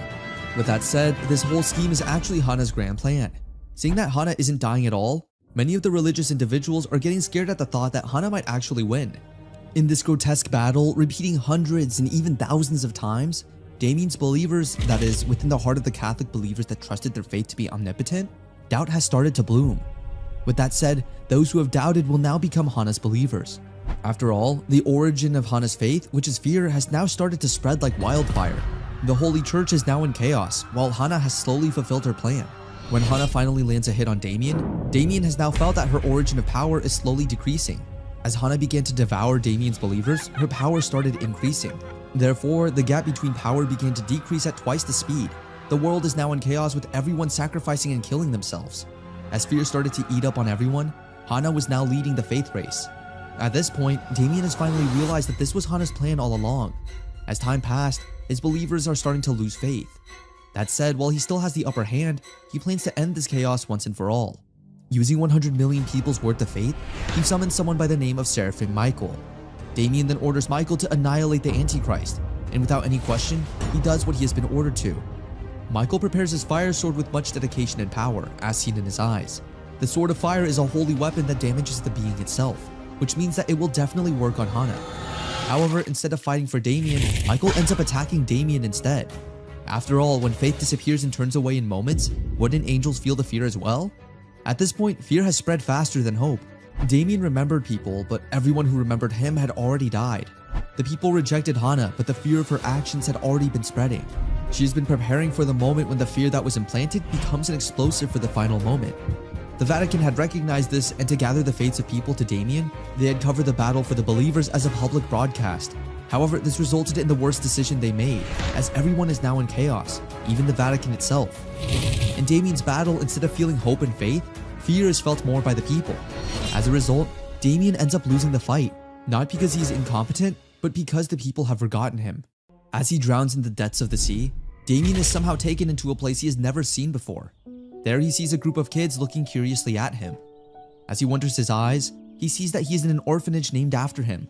There he realizes that there are still people who remember him, and these are the children. It turns out that the reason why Damien strived to be remembered as a saint of abundance to the children is that he, in his previous life, was a starving child. He was abandoned at birth by his parents and was raised in a group of young beggars.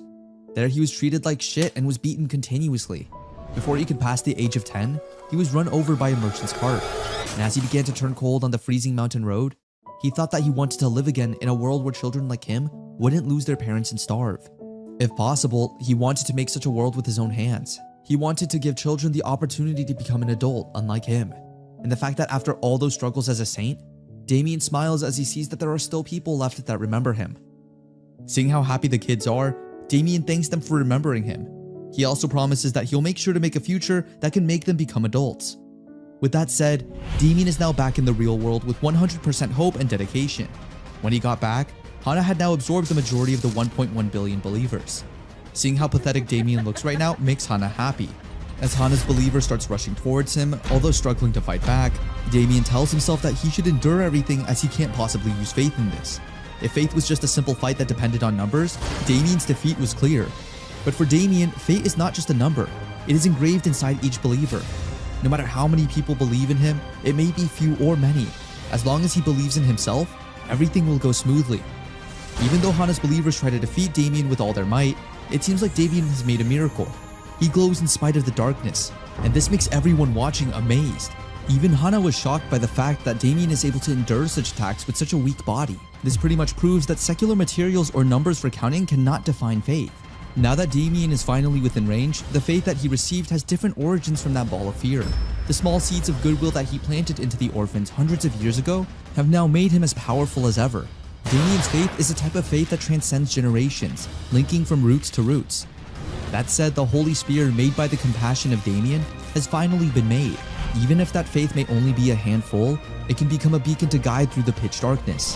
The spear that Damien has is the spear that contains the meaning of his life and life itself. As a result, no one, even Hana, can block such a powerful faith. However, despite knowing that he might get defeated, Hana keeps her cool and laughs the situation off, saying that she still has as many believers as she needs to sacrifice.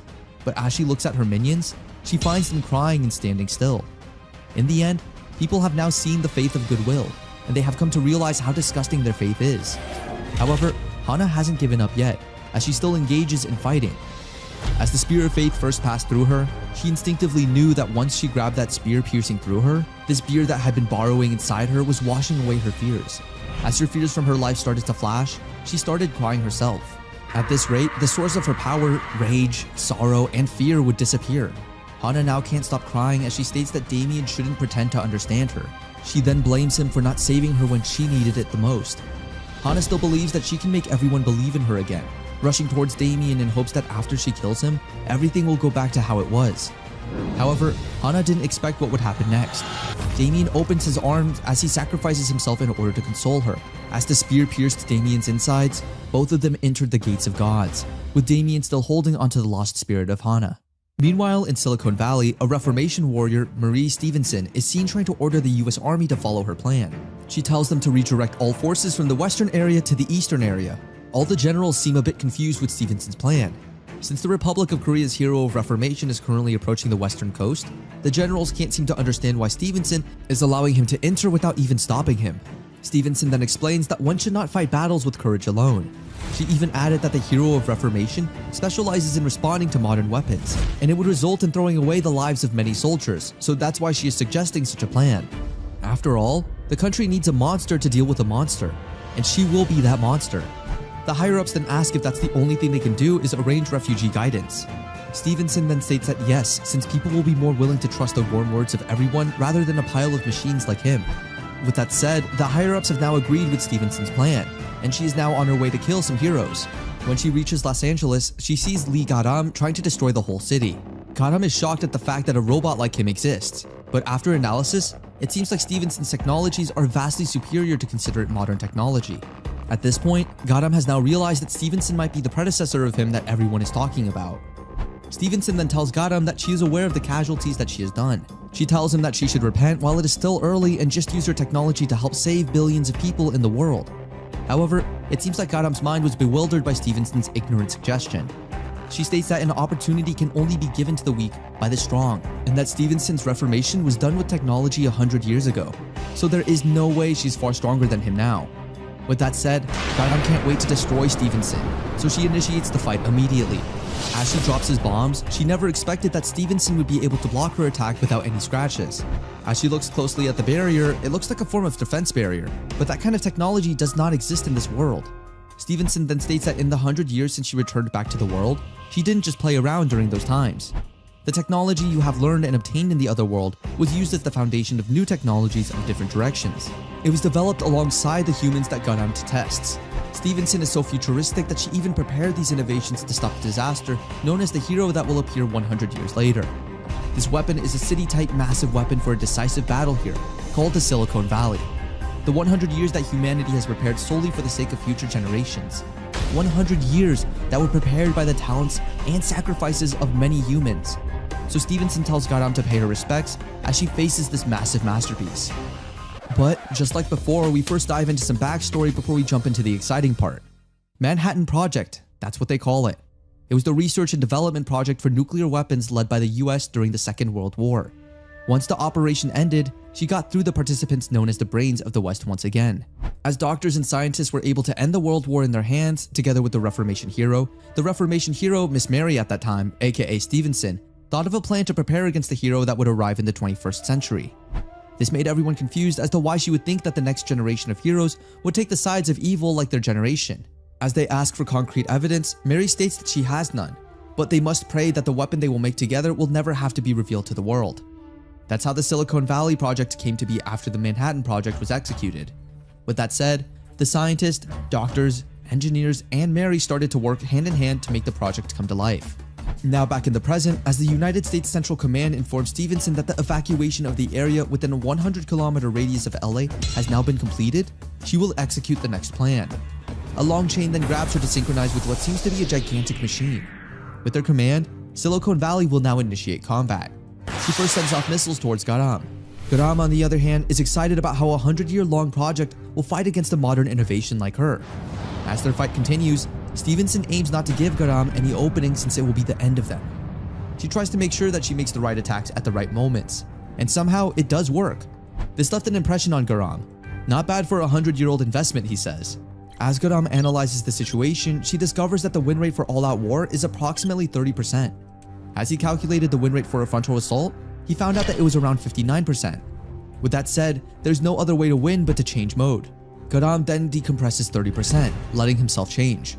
With that said, Garam then rushes towards the shield. Stevenson then tells the system to push more energy into the shield since if she enters the inside, the fortress won't be able to function properly. But before they can even conclude their fight with one another, another hero appears, none other than Chung Uiho, or much known as the hero of Iron Arms.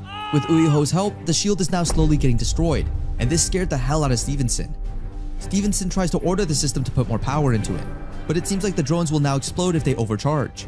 As Uiho now enters the shield, Stevenson somehow loses hope for everybody.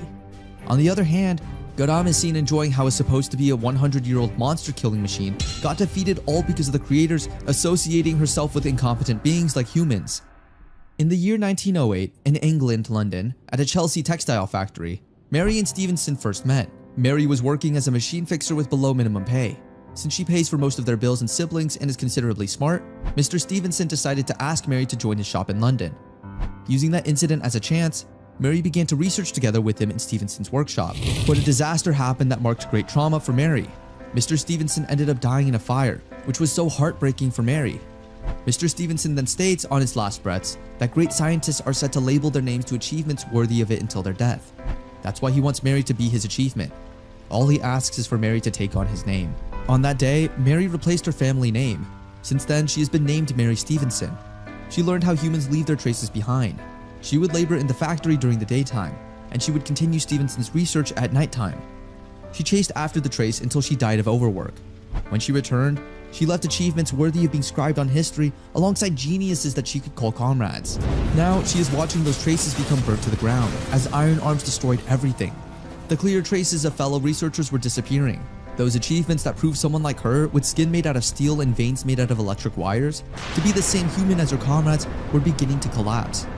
The psychopaths that had lost their humanity were massacring her and her comrades' humanity. Seeing this made her stomach churn to the next level.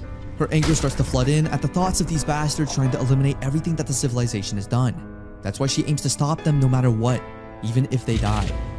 With that said, using Asimorph, she pushes Silicon Valley out of its trajectory and starts the combat armament progress of her body.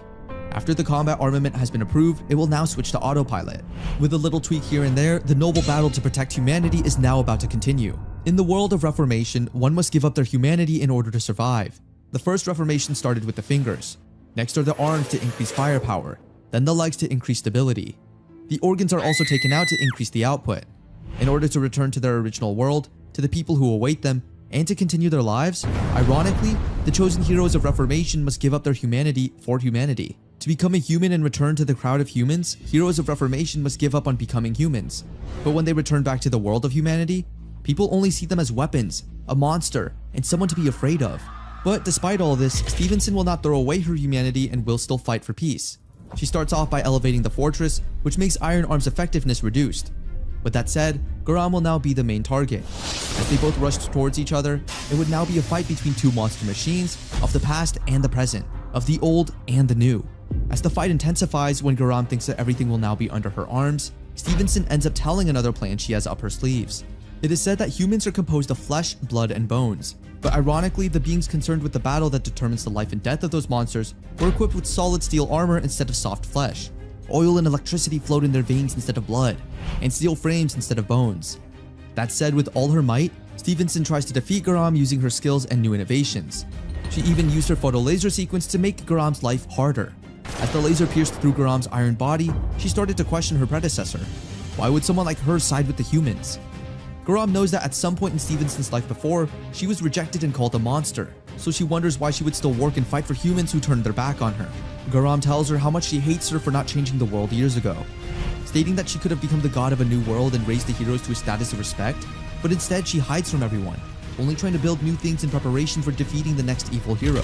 Garam can't seem to comprehend why someone as powerful as Stevenson even does such a thing. Stevenson then simply states that she did all those because no matter how they look or what they are made of, they are all still humans.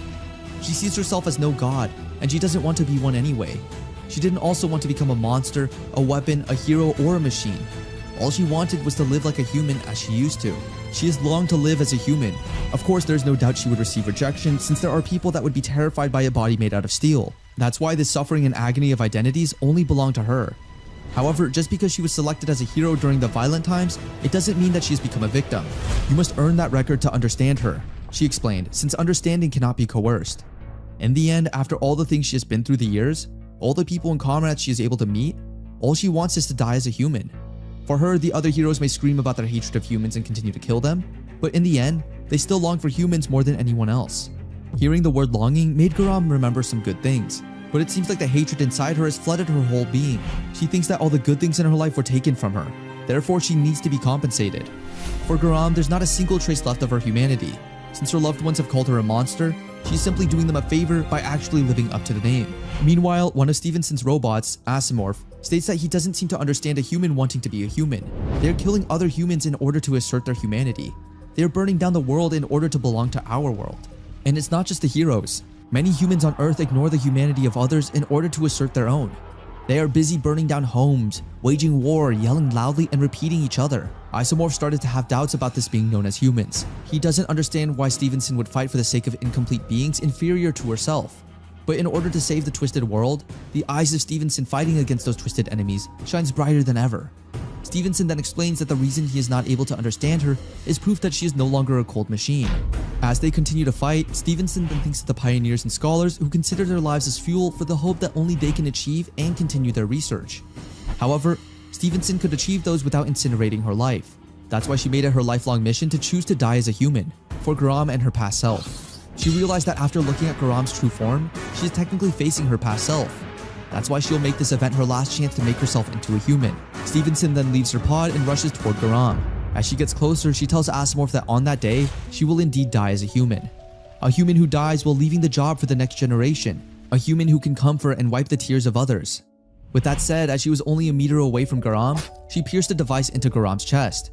This made Garam very angry. Garam then asks her what device did she stab into her. Stevenson then states that for 100 years, she didn't only prepare to defend against the future heroes, but there is something more. All the parts of the said device are composed of organic materials, with the exception of the forebrain, which means she has made a dummy that is human. As Garam slowly realizes it, it seems like the device is actually a device that makes a robot turn back into a human. Realizing this made Garam think, why would Stevenson give up something important like this to her when in fact, she could have actually changed herself back into becoming a human? All that Stevenson states is that she didn't need it at all, since she is already a human. This made Garam confused since Stevenson didn't look like a human at all. But for Stevenson, humans are incomplete. They are illogical and wish for ungrantable things. When she looks back at her life, she has done all of that already. The only thing she hasn't done yet is sacrificing herself for the unsure future. That's why she decided to give up her present for the future and let Garam come out from the iron cocoon. She wants her to grab this opportunity and be a human once more. As Stevenson falls to the ground, Asomorph asks if she had any regrets, to which she immediately answers no. As the last order, since the hero's iron arm is still alive, she asks Isomorph to initiate the self-destruct sequence of the fortress and leave Garam in his hands. Stevenson wants Isomorph to stand by Garam's side so that she may experience everything as a human. With that said, Garam will now have to choose what kind of life she will live. Will she turn back to being a villain? Or will she live a normal life as a human and help the ones in need? We will definitely know that in a while. Garam has sat down for hours and pondered for a while. She starts to question herself. What kind of life will she live now? Will she run away and strive for an ordinary life? Or will she continue the evil deeds that she has committed as a hero? If not, will she follow Mary's footsteps and become a being that brings hope into the world? For now, she herself doesn't know the answer yet, but she plans to look for the hero's spear and talk to him. So she asks Isomorph about the hero's location. After knowing it without any hesitation, Garam has decided that she will talk with the hero of spear before he encounters the hero of return, since there's something that she needs to tell him. Meanwhile, the hero of return, Lee Sung-jun, is seen monitoring everyone through the CCTV cameras. After seeing the fight between Garam and Stevens, he honestly thinks that Garam got killed, so he marks a big X on Garam's image. He also states his amazement at how the elders have fought better than he has expected. Now that two chess pieces with the strongest firepower are out, Sung-jun starts to contemplate if he should reset. He starts to wonder if the result of saving two people is more critical, as he places the gun right in front of him, already aiming to shoot at any time. Sung-jun ends up not doing it as he thinks that it is not quite enough yet.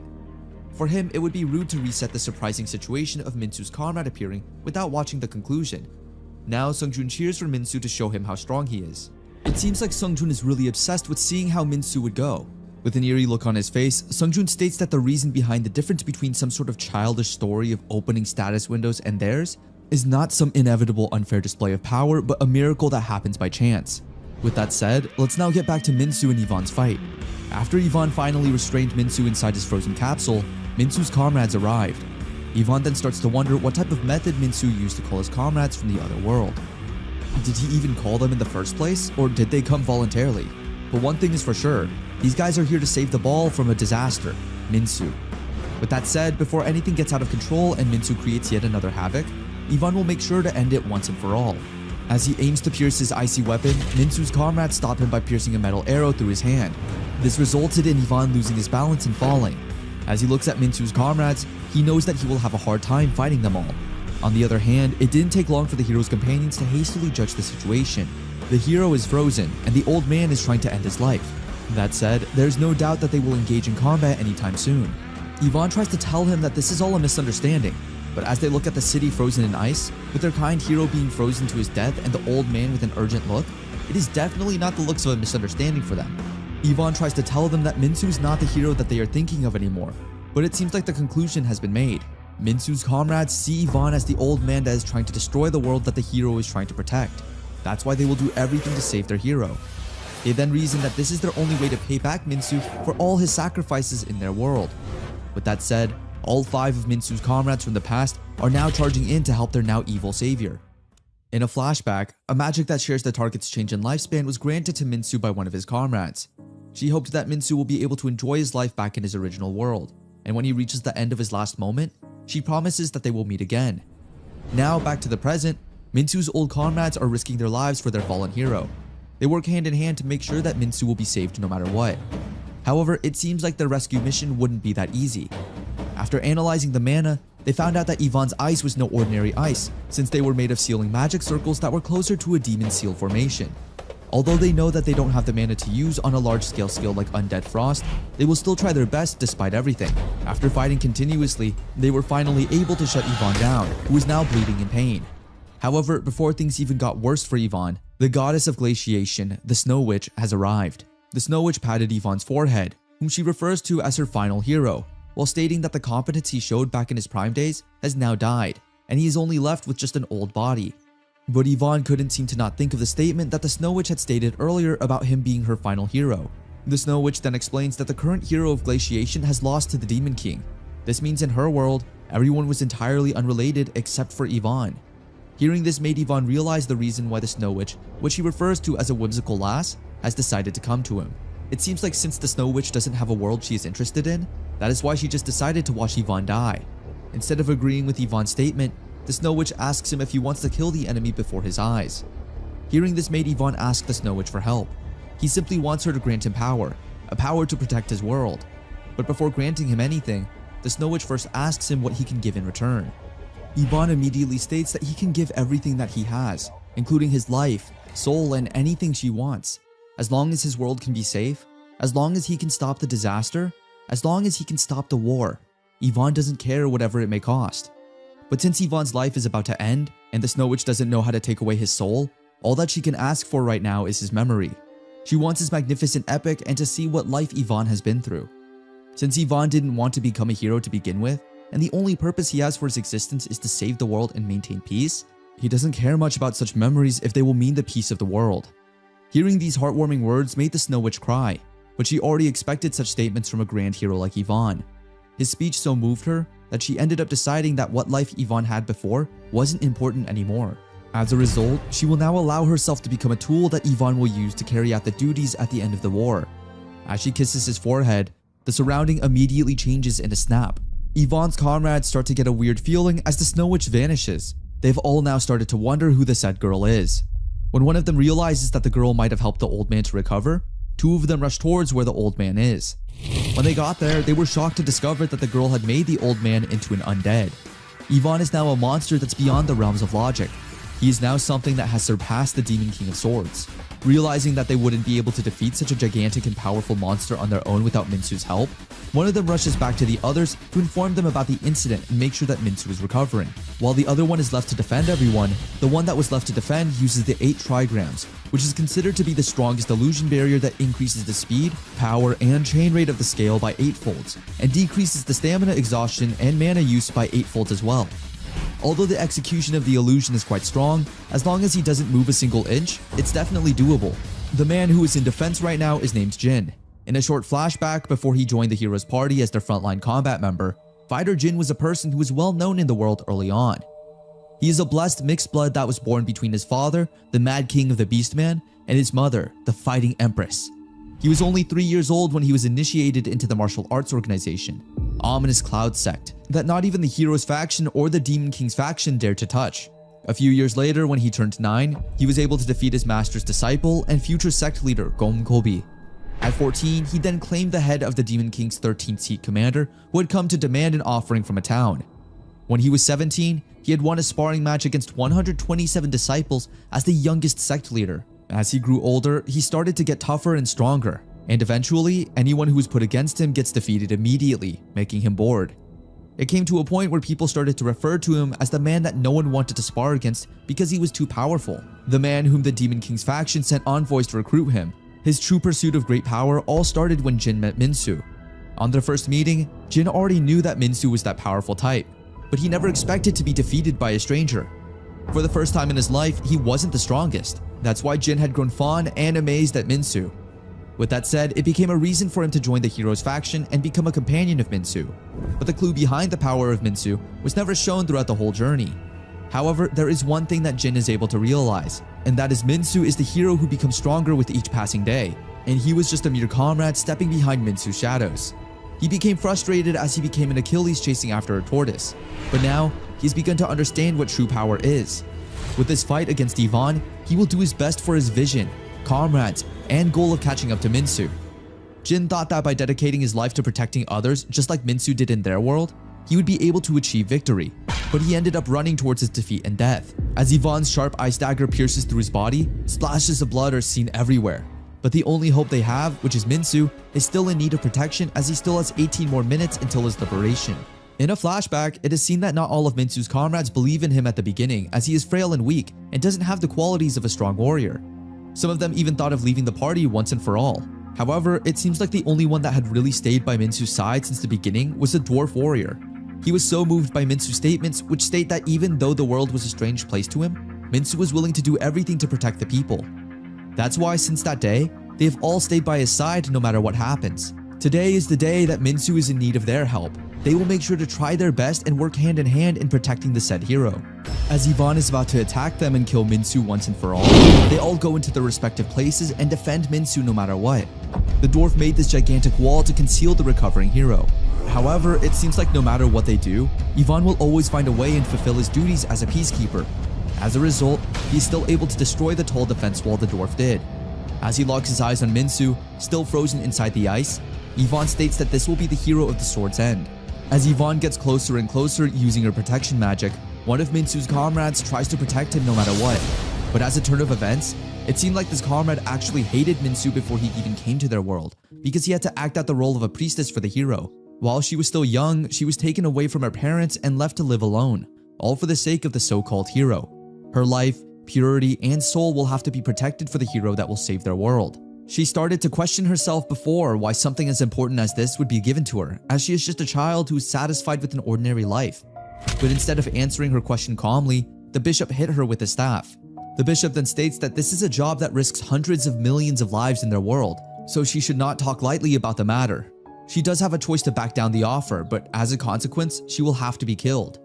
A priestess is one who serves God. That's what everyone thinks. But there's someone else that they actually serve. All the successive priestesses were beings who catered to the hero's homesickness, sometimes out of false love, sometimes even by offering her body. They had to make sure that the hero left their lingering attachment to their world. So, long before the hero arrived in the new world, she was coerced into a false love with them. She couldn't eat what she wanted. She had to learn what she didn't want to learn. She also had to master the method of obeying destiny. Every day of her life, she wished not to be someone like a priestess, but in the end, it was her life's duty to be one. For those long years, she had hated the hero more than ever. However, Minsu was different from someone she had in mind. Minsu didn't fall into any temptation and didn't coerce her into anything. He respected her and saw her as an individual of honor. Minsu was someone she looked up to. That's why now that Minsu badly needed their help, she would do anything for him just like he did in her world.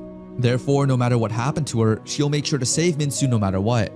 Minsu was even shocked after seeing that the girl ended up getting killed by Yvonne's undead minions while trying to say the words, "I love you." After seeing his comrades dying in front of him, Minsu couldn't contain his emotions anymore as he started to burst out in tears, the same he did when he found out his parents had died.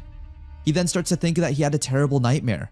Inside the dream, he was dragged into a strange world, and he needed to defeat the demon king of that world in order to return to his family. He had a difficult journey for about a year, and when he had saved that world and returned, he found out that his parents had already long passed away. None of his friends, relatives, and society accepted him, and it really hurt him so much. It wasn't that he was heartbroken, It wasn't that his insides were smoldering. It was as if he was biting through his own flesh. It was extremely suffocating, miserable, and sorrowful. That's why he decided to swing what was in his hand with all his strength. Though he had briefly released the sorrow that he had kept in his heart, on that day of his return, the whole world was against him. That's why the people who held him accountable to the people that were happy. To the people that tried to stop him, Minsu had taken all their lives with his hands. His heart hurt so much that his only way of releasing his sadness and anger is by trampling the happiness of others. While doing all of these, he's able to momentarily forget that only he was unfortunate. Minsu admits that he knew it was all wrong. He's aware that he is broken, but he didn't know what he was supposed to do, as he was not the same person he was before.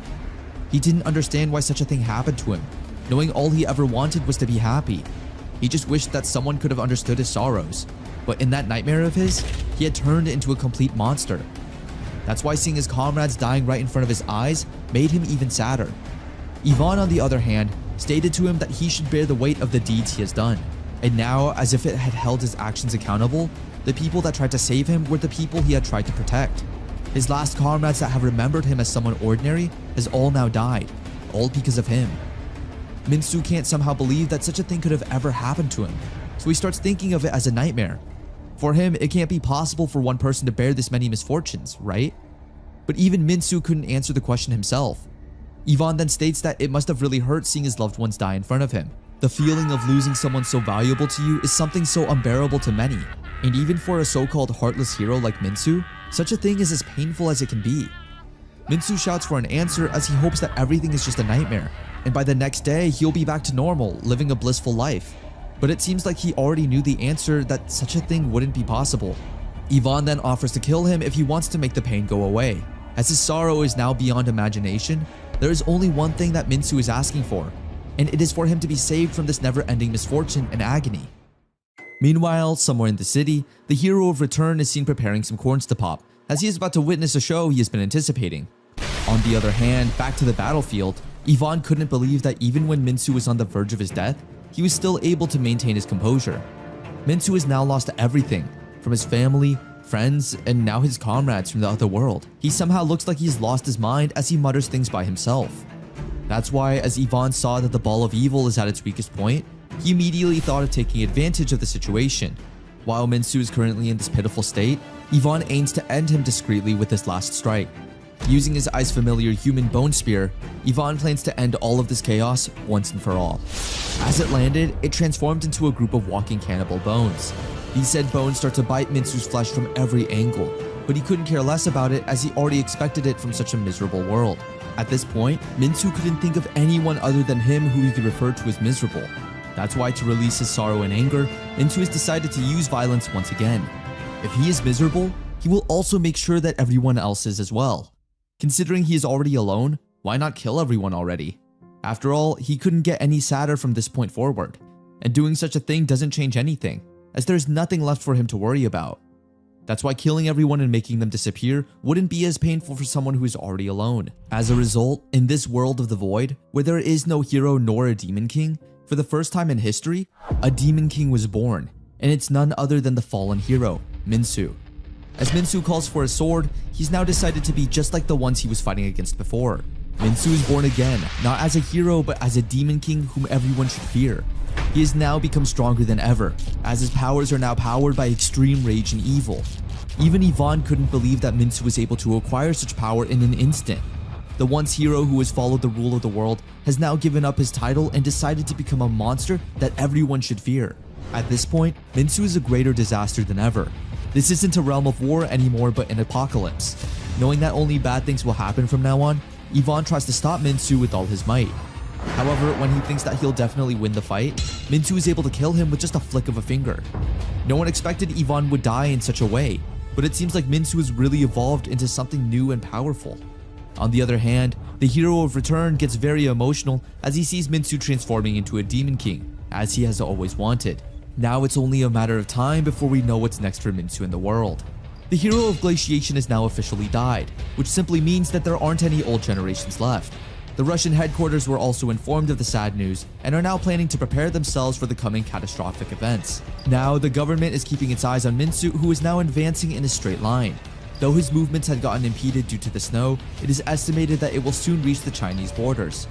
As Minsu arrived at the battle place, within seconds, he was able to mince 200,000 soldiers to pieces. Despite the situation, those heroes that had once dominated an age, all have received something.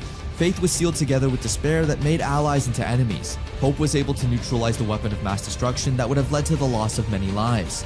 Love had spread his scattering body into the atmosphere even till his last moment, and was able to momentarily hinder the footsteps of the Demon King.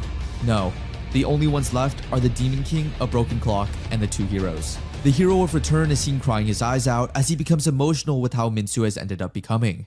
On the other hand, Jisung is seen brewing some tea for grandma. On the outskirts of Indonesia, the neighboring island bases up the hero of the spear, the returned hero whom people will now depend on. Is seen exercising and training. His arms are now healed, and he also thinks that he might be able to make use of them from a strategic standpoint. But his arms aren't really the problem. The real problem is that the weapon he was planning to use in fighting against Minsu has now disappeared. As previously said, if he doesn't have a spear made from the world of spears, it's impossible for him to swap into different spears. The Verdure warrior then assures Jungsu that they will retrieve the spear no matter what. Considering the government is also planning a massive retrieving operation, Jungsu, on the other hand, seems to be a little worried that they might get defeated along the way. The Verdure warrior then states to him that he shouldn't worry since he will not be going anyway. This made him confused, but she then explained that his role is to defeat the hero of the sword, so there was no point in him wasting his strength on anything else. All he has to do now is to train and be in the right condition, especially now after such a huge battle. She assures him that there are people who are willing to help them get through the situation, and that's why he should learn to trust those people himself. Meanwhile, back on Korea's mainland, a number of people are starting to see heroes as their lords, and before things get out of control, the reconstruction team bursts the brain of the cult's mastermind.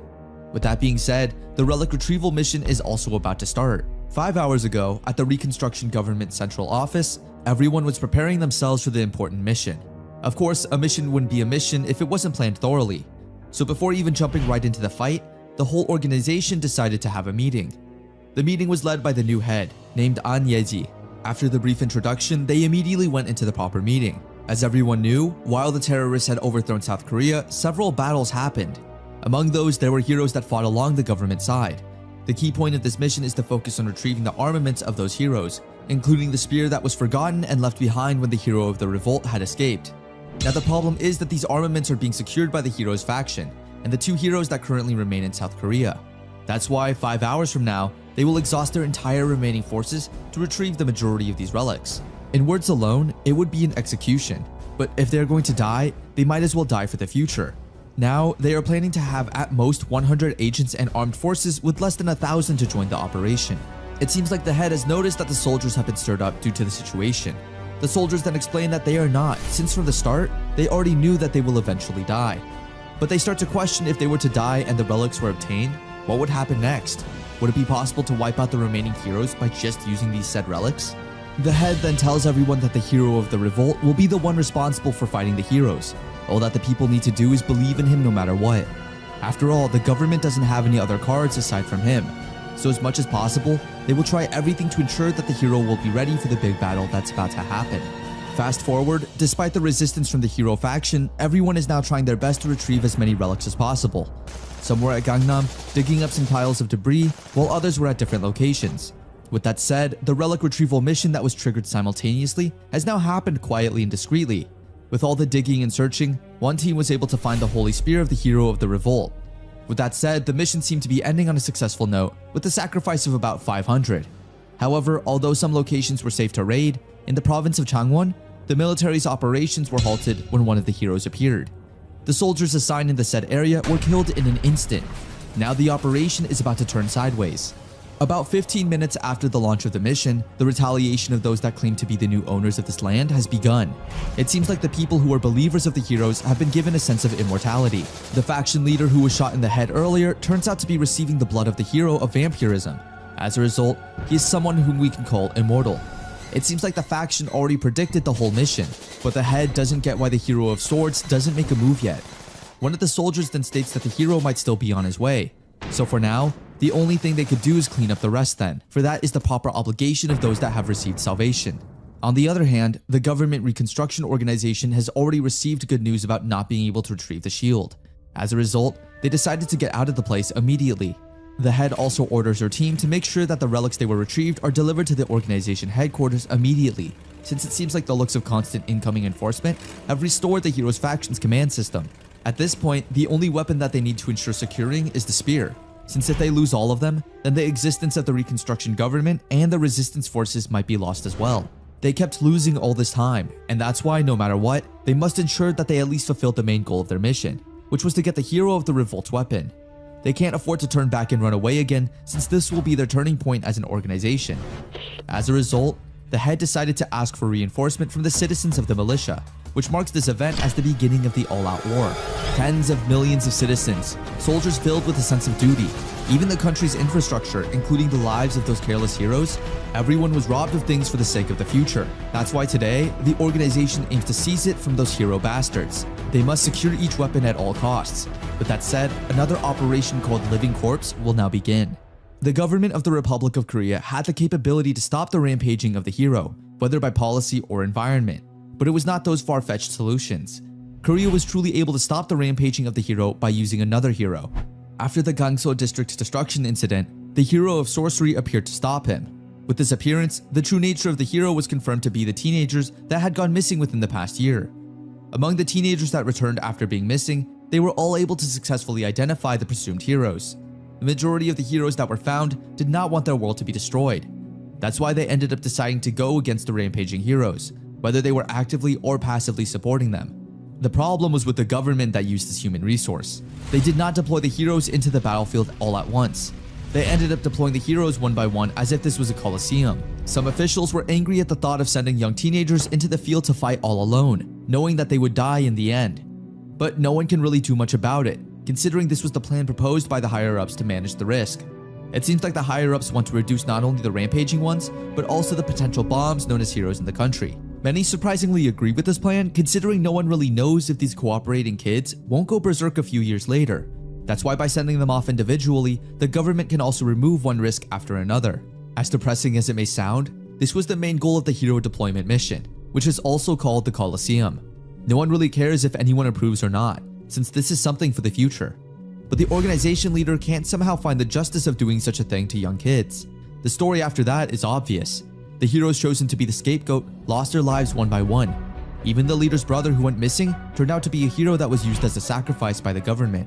That's why the leader promised to do her best and fight for her country, and especially her brother. For years, ever since they were still children, Yeji and her brother have loved watching hero shows like Power Rangers. Her brother yearned so much to be a hero, but there were days when he was bullied for it. His big sister then comes into the scene to comfort him in the most sister way possible. That's why, after hearing his strong sister cry in front of him, he can't somehow contain his anger, as he will now be the hero brother he has always wanted to be.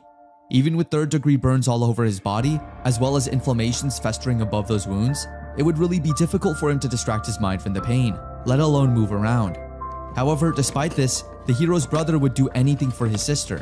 As a result, the doctor ended up giving him a high dosage of painkillers and antibiotics to help him somewhat escape the deadly pain. Now that they have arrived where the hero of martial arts is, it is his job to lure him away from the shield so that the government can retrieve it. Although it is so hard for his sister to send away her younger brother to his possible death, Yeji doesn't have any choice but to also obey orders. As her brother dashes off the helicopter, Yeji can't somehow help to stop her tears from falling as her brother says his thanks to her for waiting for him all this time. Now the hero of transformation is known to be an outdated name and an immature suit.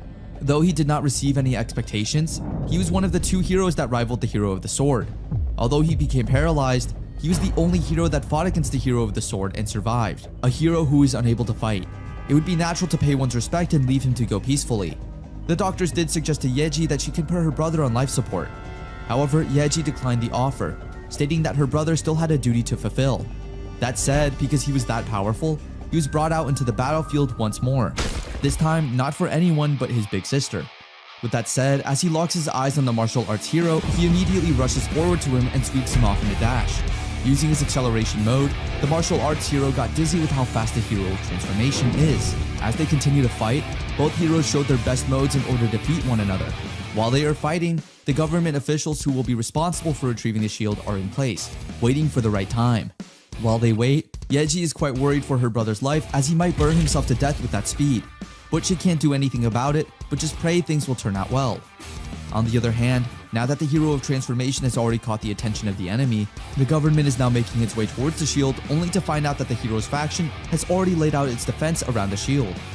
Although the military tried to kill the faction leader, but because of the vampire blood invested in him, he is someone that would be hard to kill. At this point, the Reconstruction government team should already be concerned, as the tide is not even anymore. It is said that there are many forms of pain in the world. One is the pain of being deeply cut by blades. Second, the pain of mangled flesh and broken bones by strikes.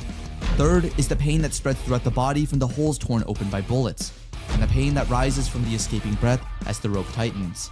All this pain is something that everyone in this void world is currently experiencing. Even the two heroes of good and of bad who are fighting right now are also feeling much pain themselves. As the fight intensifies, both of the heroes try their best, but it seems like the hero of transformation has got the lead.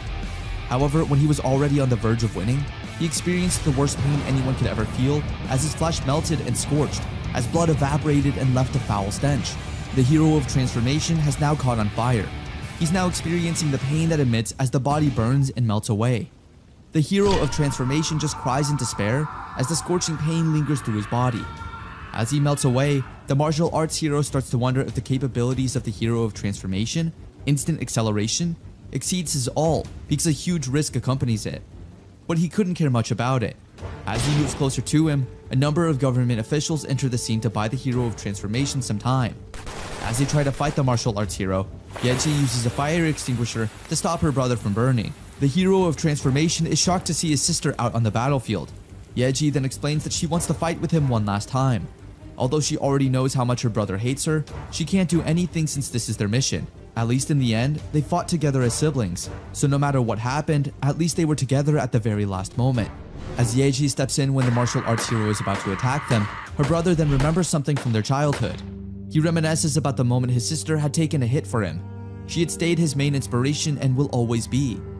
As he remembered the promise he made that day of protecting his sister at least once, before the martial arts hero could even land a hit at her, the hero of transformation stepped in, declaring the fight wasn't over yet. Alright, ladies and gentlemen, that does it for today's script. Thank you so much for watching. We hope you've enjoyed our content thus far. Have a wonderful time, and until we meet again, adios.